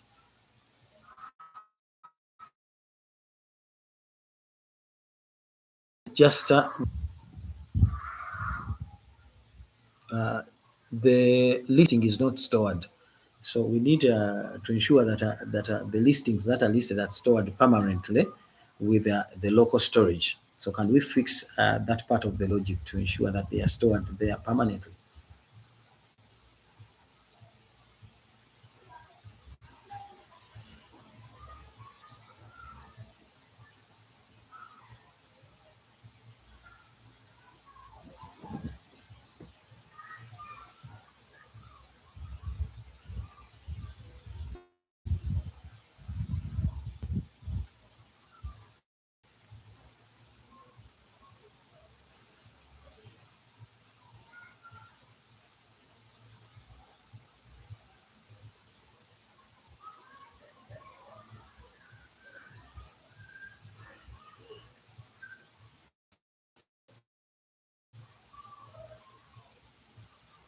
So it's working. I'm waiting for that refinement to review it and see what it's going to do. I'm trying to see that we fix this so that the locally stored listings for the accommodations persist, because currently they don't persist. Everything is set out very well. You can be able to pick images from the local storage, but the moment you reload the page, they don't.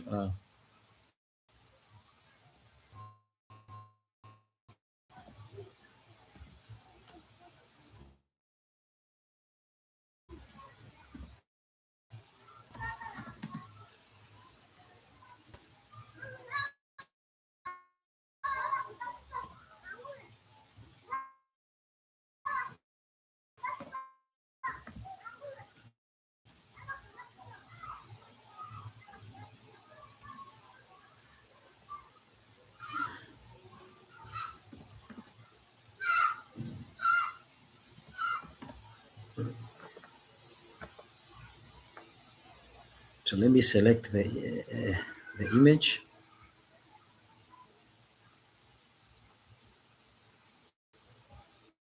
and submit it.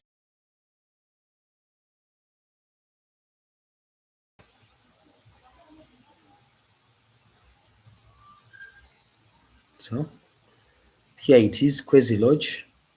So let's try to reload it and see.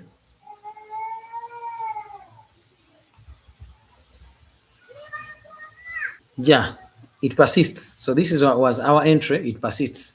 So now locally you can be able to save it. But I think we even with the persisting, we have some error here, an issue that we need to sort out.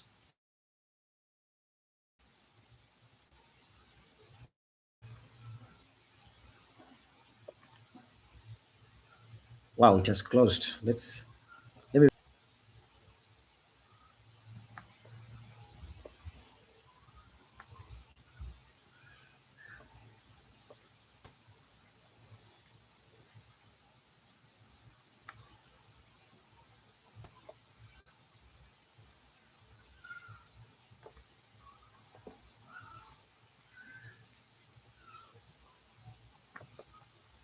Diagonalize it and solve it without distorting the logic that we've already set up.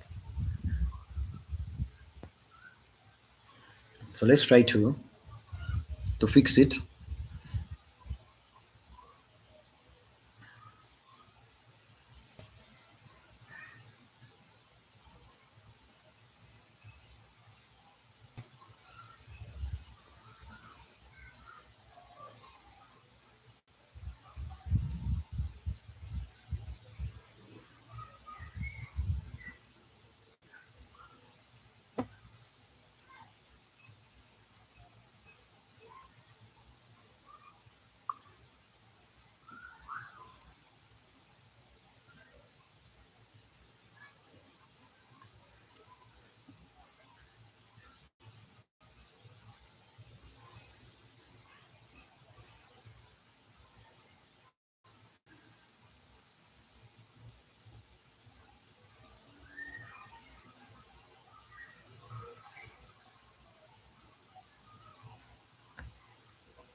I think it. Let's try to reload. We are also going to try out with a new listing, and we see if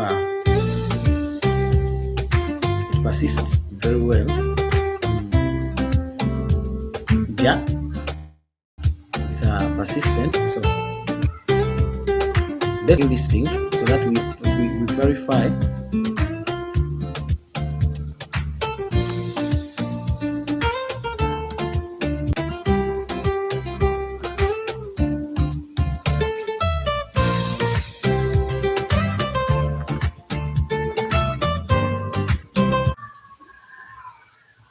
Reload and view.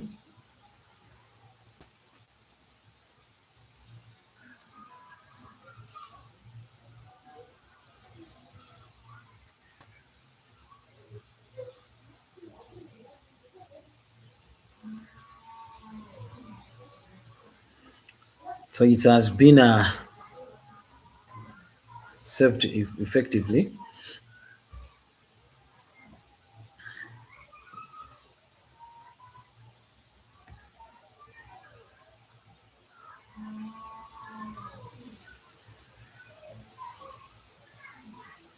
Now the accommodations are sorted. The evaluations are sorted.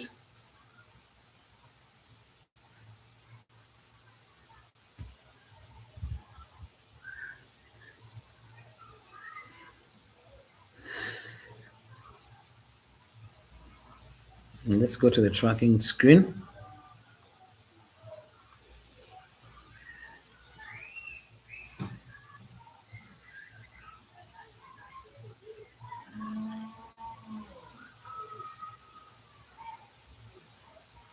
So these are its screen is currently inactive. So what we want to ensure is that we want to ensure that we can connect this screen. If let's say we've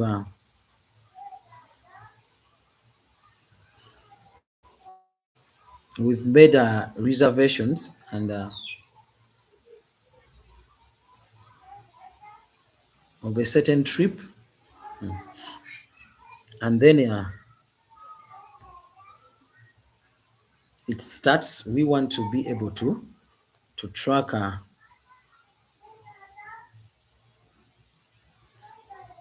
its progress. So that means if the reservations are done and maybe we can add a button on these tabs for the reservations to click. Maybe we call it the start button. So the start button will push this trip to the tracking phase to start and to be able to be tracked. I think that is what we are going to do. So now we are going to refine the logic for the tracking of the safaris, and we are going to refine the tracking screen. What we are going to do, we are going to refine this logic to work effectively with. We're going to refine the logic to work effectively with the. We're going to refine the logic to work effectively with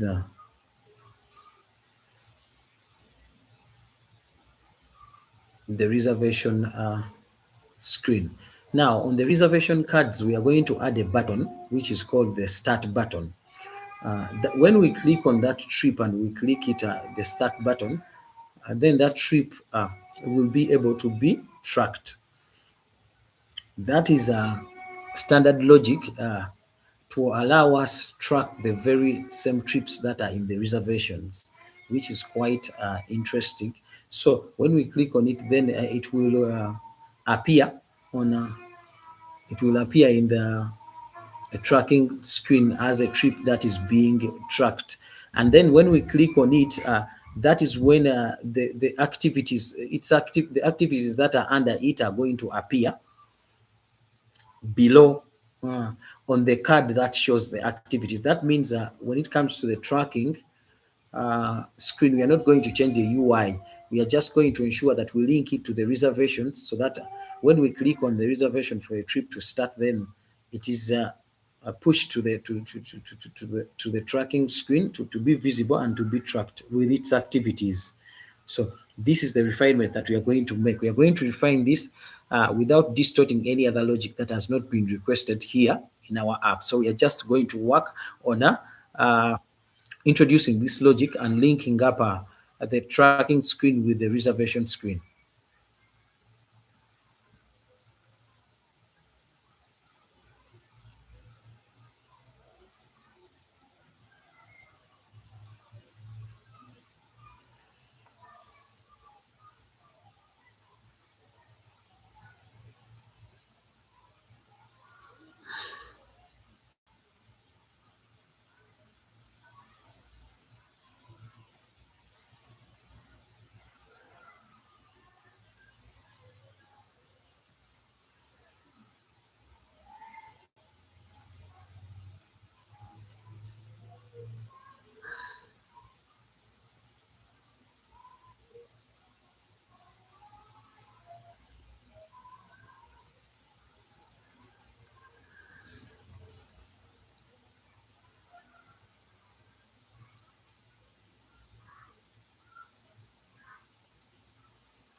So what I'm working on currently, it is to ensure that I make an update. I want to link the reservation screen to the tracking screen so that when I want us to add a button to the reservation cards so that when we click on these cards, then a trip can start to be tracked on the reservation screen.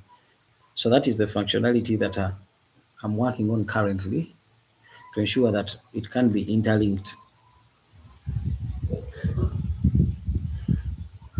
I believe mostly when it comes to the biggest part of the UI and how the platform is going to look, it is done. So what I'm fixing, it is mostly how these elements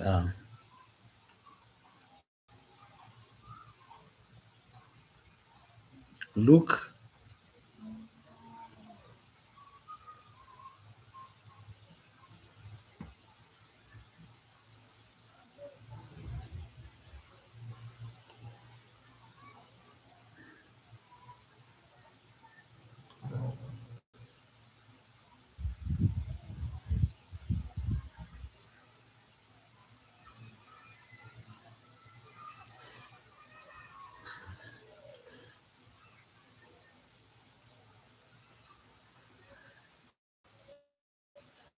So it is still editing, it's still making refinements. You have seen.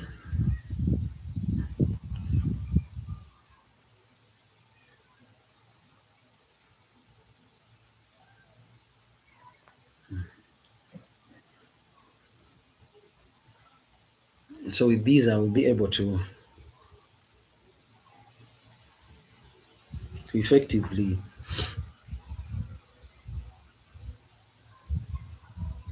track and see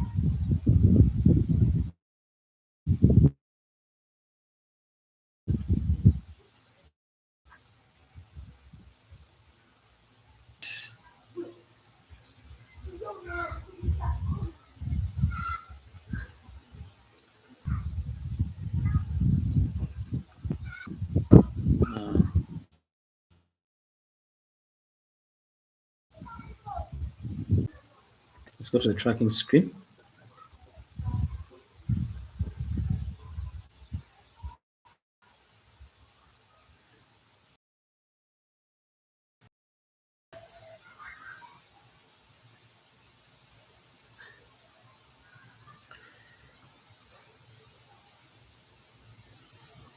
I think the functionality has been set up. You can be able to track. Now, the other thing that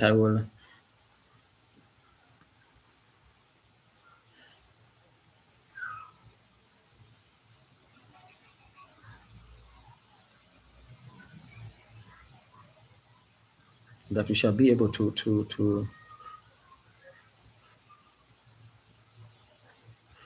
add here,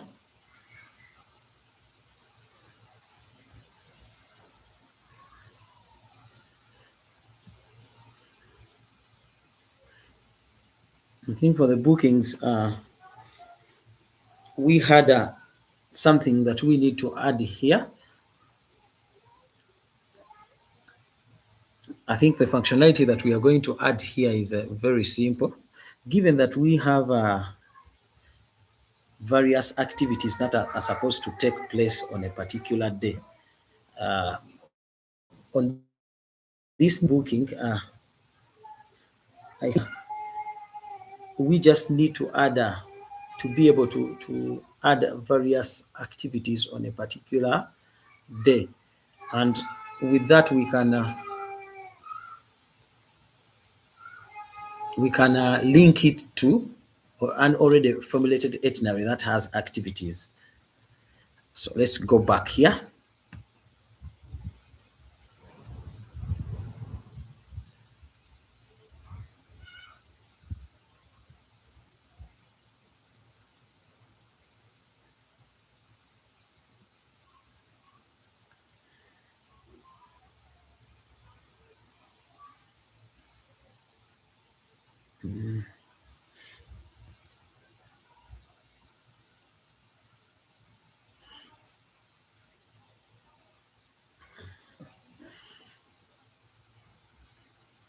The way these ones appear, it means that they have activities, but I wanted to also go back to the tracking. The tracking, this tracks the activity timeline. I mean, the breakup of what is really going to happen on that particular day, hour per hour.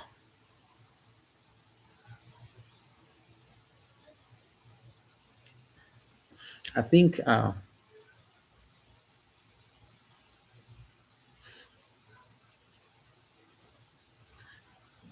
activity, okay.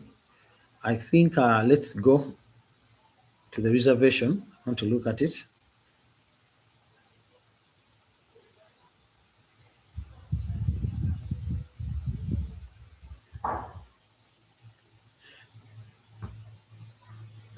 I think below the accommodation on the manage bookings tab, we are going to add those elements. So now what we are going to add when it comes to the reservations screen and on the manage bookings pop-up below the text input field for the accommodations, we are going to add a tab that is called active daily activities. Now this tab is going to allow us to add several daily activities for a particular day, for that particular day, where that particular day of the trip that is being generated. That is very important because those particular daily activities that we are going to add, we are going to match them with the hours, the time at which that activity is expected to happen. Let's let's first go back here. I want to see this.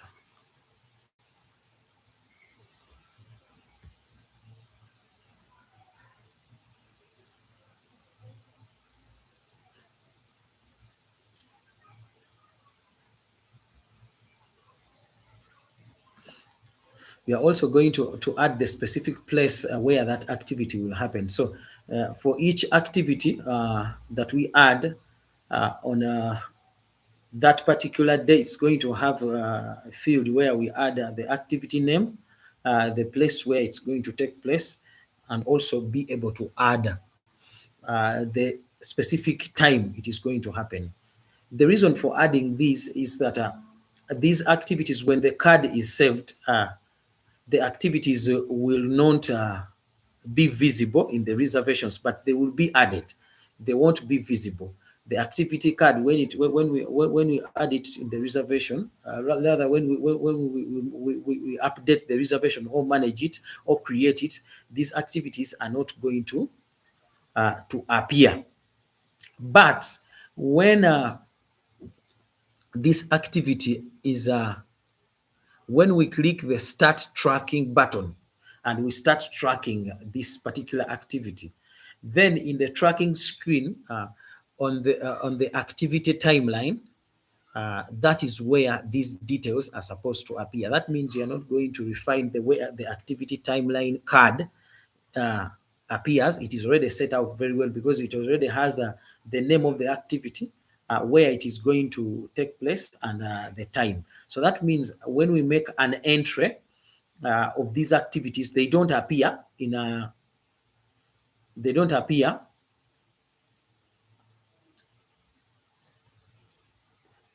they don't appear in the reservations. They don't appear anywhere. But when we click on the start tracking button and the trip started to be tracked, then all these activities uh, should appear to show what current activity is happening based on the time, what are the ones that have been completed, and we already have we can have that functionality set out on the activity timeline card on the tracking screen, without changing the outlook of how that activity timeline card looks. So these are things that you should map out very well. So let us really work on this. So a moment, please. I'm just going to get something small as it's working.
Muwulire nga nkyali ku gundi sigiyimiriza bagaye mugira munyiremu.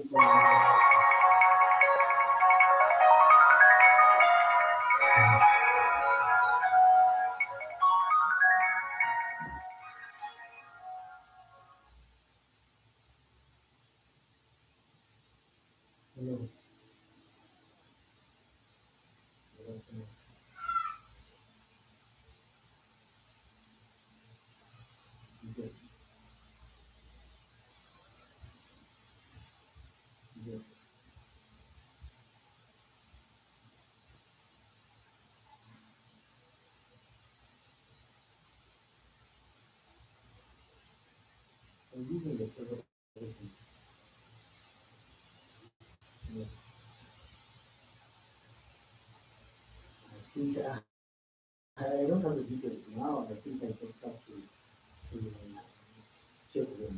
Can you call me back in something like 30 minutes when I'm set up here and get up to them? Okay, then. Thank you.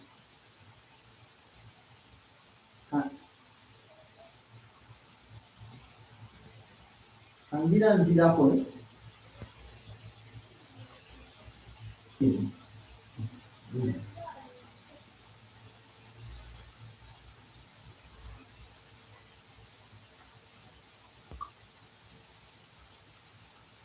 Bye.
What I've been working, it is to ensure that we connect these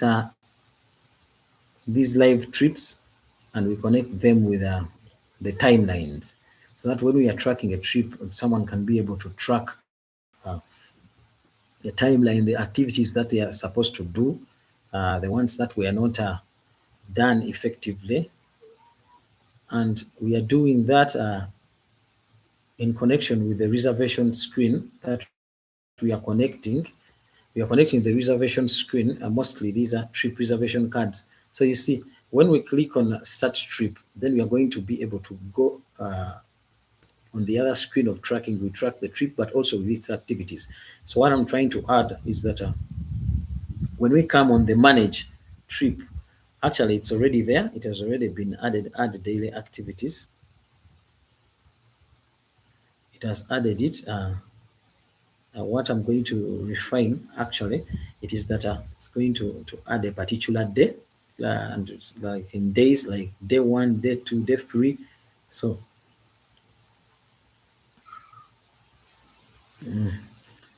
so each activity must be mapped to a particular day. So that is what I'm going to add. It has been making refinements. I think it has completed. So now what we are going to have to add when it comes to the activities, given that these safaris are tracked on a daily basis, we are going to ensure that each activity is mapped to a particular day. So we are going to be able to have uh, elements like day one, uh, day two, day three, day four. So with that, it is very easy for someone to add an activity and link it to a particular day. So one day can even have as many activities as they are, but uh, the way it is going to be displayed on the activity timeline card in the tracking screen, it's going to be linked. So all the days are going to show up in chronological order: day one, day two, day three, day four, with all its activities, so that someone can be able to track from day to day, from day to day. Then that makes the whole logic much more simpler and much more better to track these activities on a daily basis. But also, when these activities are entered, let's say I'm entering an activity that is going to take place in the morning. That is going to take place in the morning, uh, and that activity, let's say it's going to take place at 9 a.m. Uh, and then I input on that particular day, I record another activity that is going to take place at 10 a.m. That means they should be arranged in chronological order in terms of how they appear, from the first activity based on the time mapped to it, to the last activity mapped to it on that particular day, on the activity timeline card on the tracking screen. So that is what we are going to have in terms of that functionality. Can we refine it?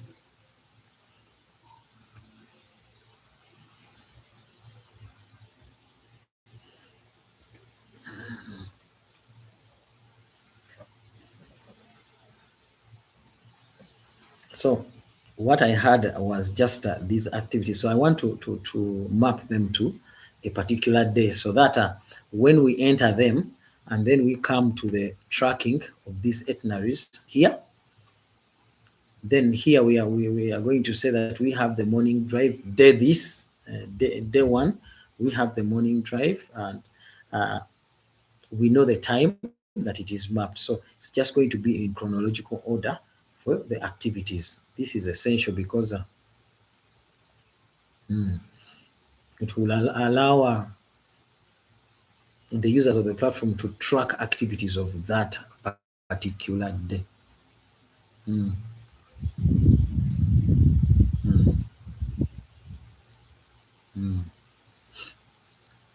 Effectively.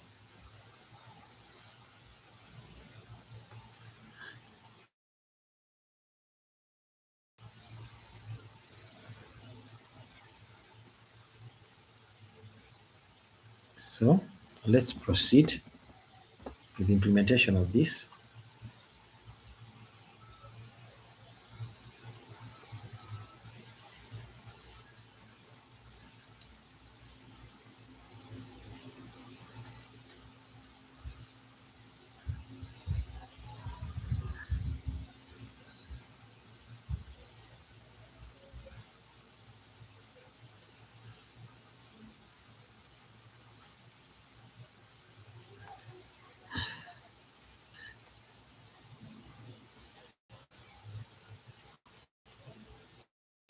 So I want it to be systematic.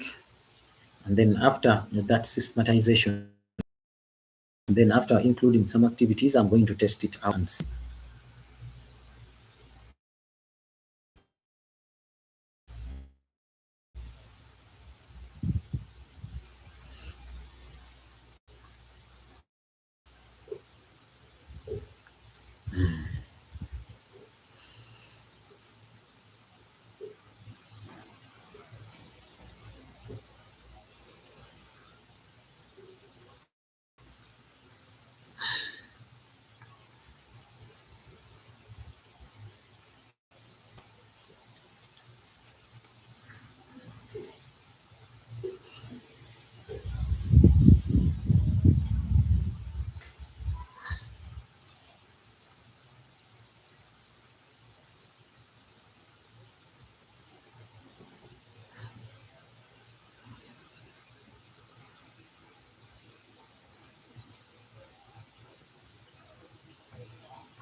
So it's making those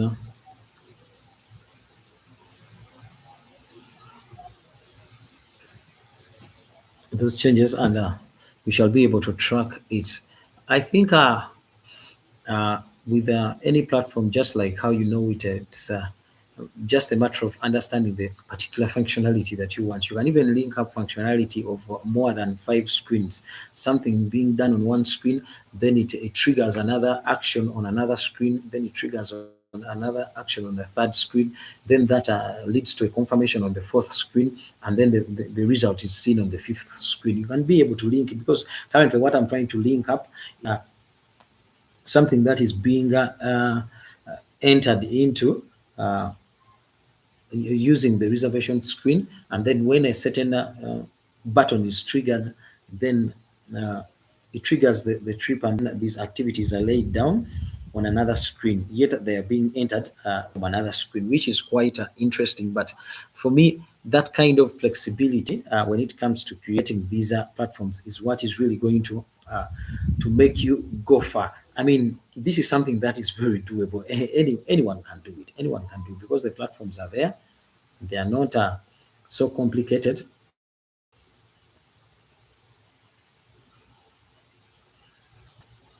So let's go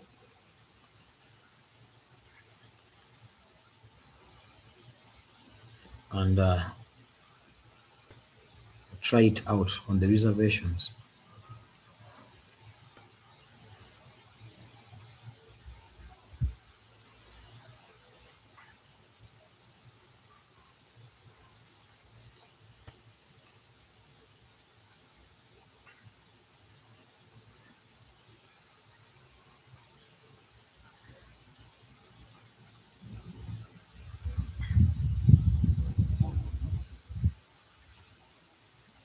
So for the days, I'm going to add breakfast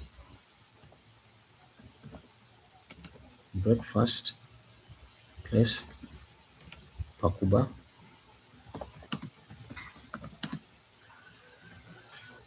time, uh, 5:50.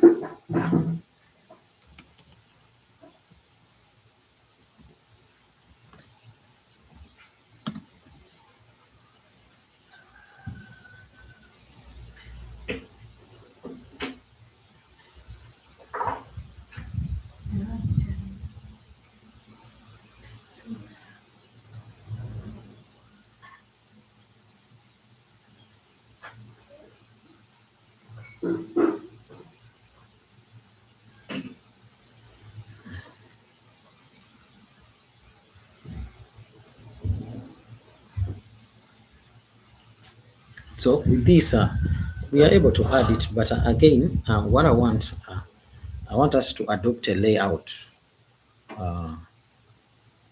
of adding days, just like adding these activities, just like how it is on the itinerary builder. So I'm going to borrow the logic of adding days for the itinerary builder. Now, what we are going to do, I want you to look at our itinerary builder screen. it has a very good kind of layout of adding various days and activities, and its layout is systematic. It has a single row, and where there is we can be able to arrange the number of the days in a single column. Uh, then the activities, and then the time and location. So I want you to look at the itinerary builder, and when it comes to adding activities, refine our logic to allow us, even before we update the whole booking, even before we update the whole booking, to ensure that we can add a certain activity, and it's just added with that card, and then we can add another activity under that day. We can add another activity. We can add, and after we've added several activities, and on particular days, or other all the days that we want, then we can update the booking at once. Can we add that logic? Can we add that logic for like for our uh, uh, new bookings and update booking screen? Look at how the itinerary builder is built out, and take a leaf from that logic and see if we can use it to ensure that we refine that. Because currently we can add the activities, but I wanted logic where we can add multiple, we can be able to add multiple of these activities, and at the same time update at once.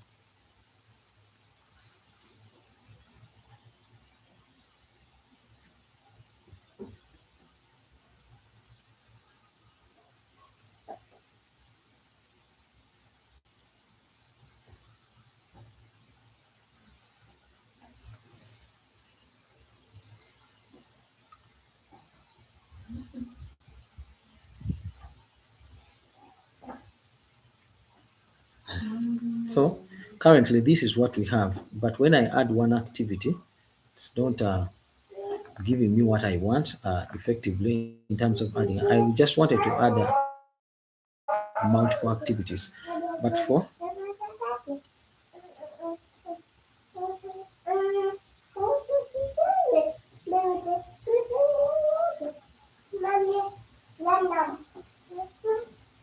so this is what we have here. We haven't started a new trip.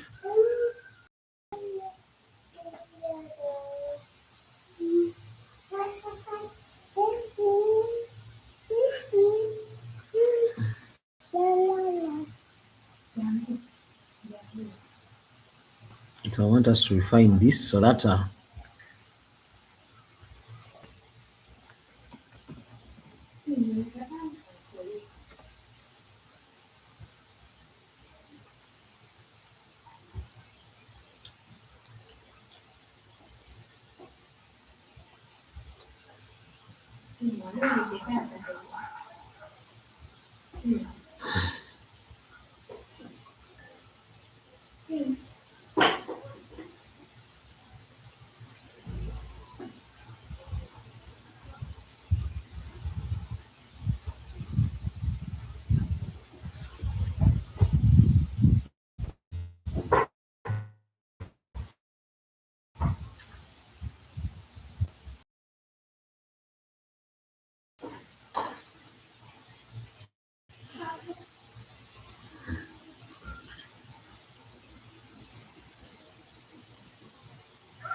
it's still making the updates.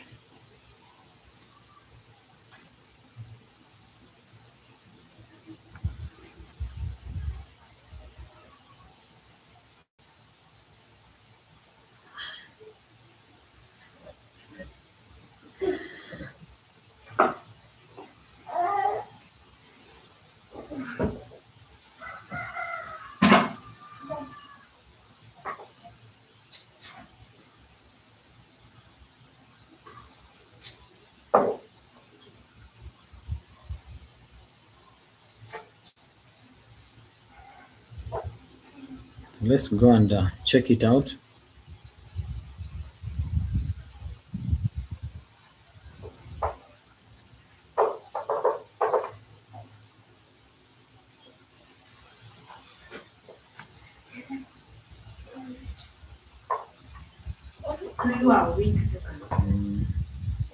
I think it has not been added the way I want it. I'm just going to.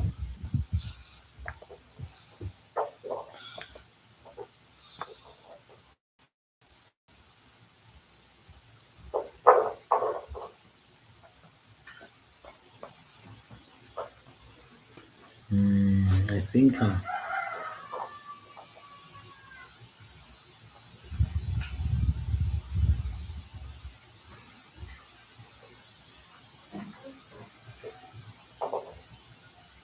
going to take a screenshot of this.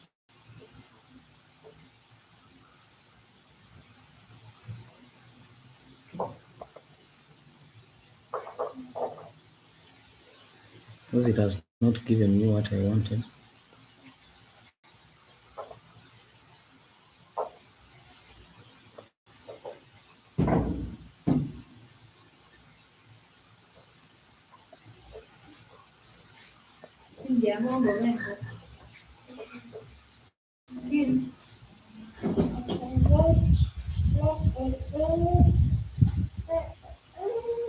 So let's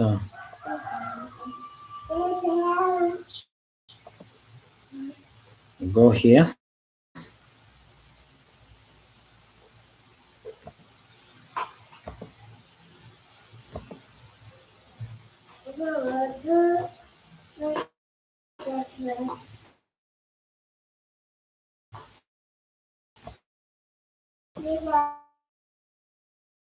It's already saved there.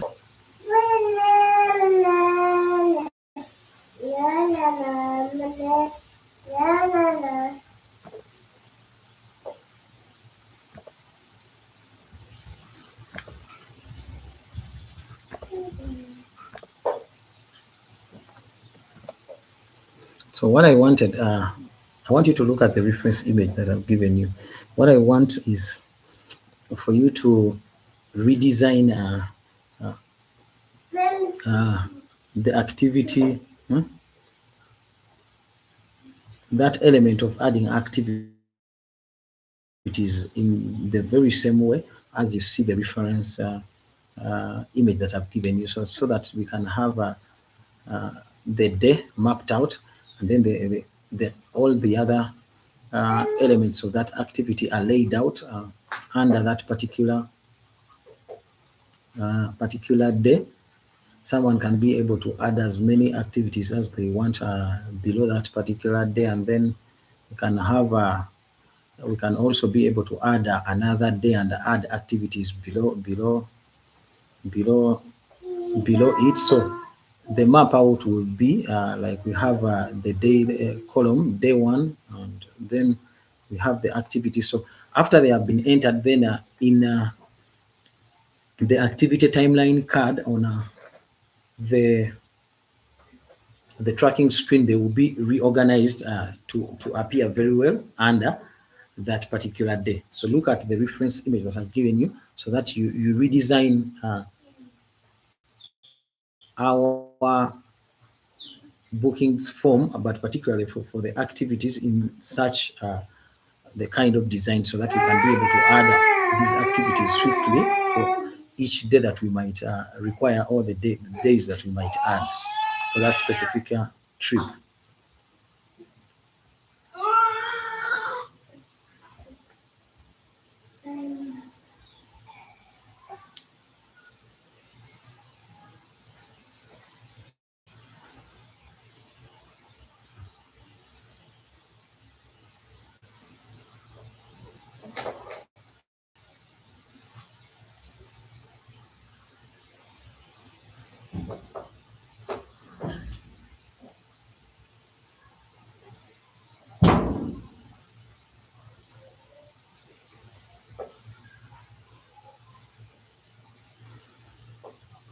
So let's wait and see the refinement and how it's going to come out.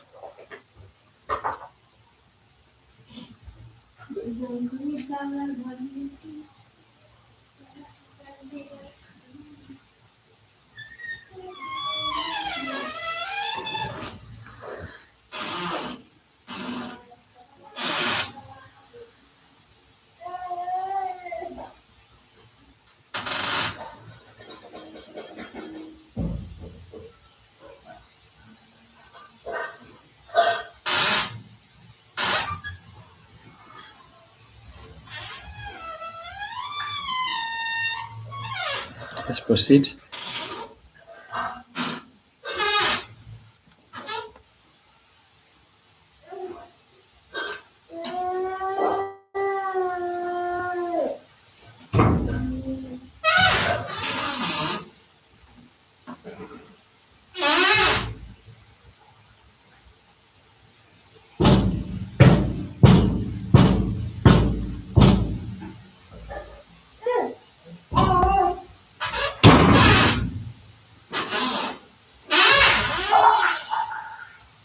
So this is what we have for the itinerary builder,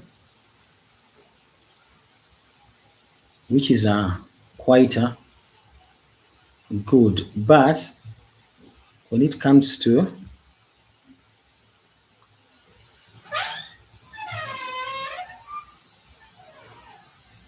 the manager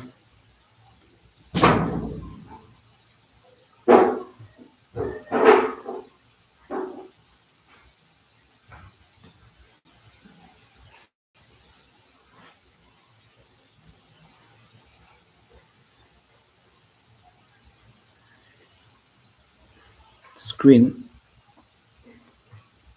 these elements are kind of not laid out very well. So I want them to be refined, to be laid out very well.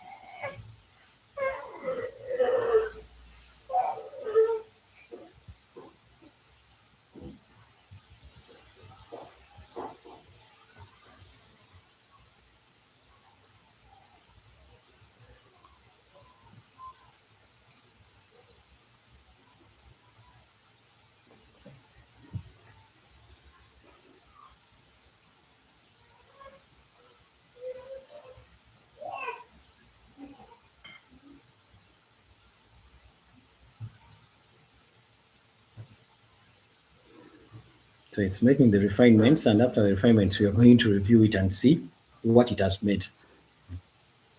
Because at least that is going to be very, very good. I want us to implement that, because when someone is making reservations, they can be able to add various trips when something is confirmed. When a trip is confirmed, they can add those activities and for those days and be able to track the progress of that particular trip. And I think that hierarchical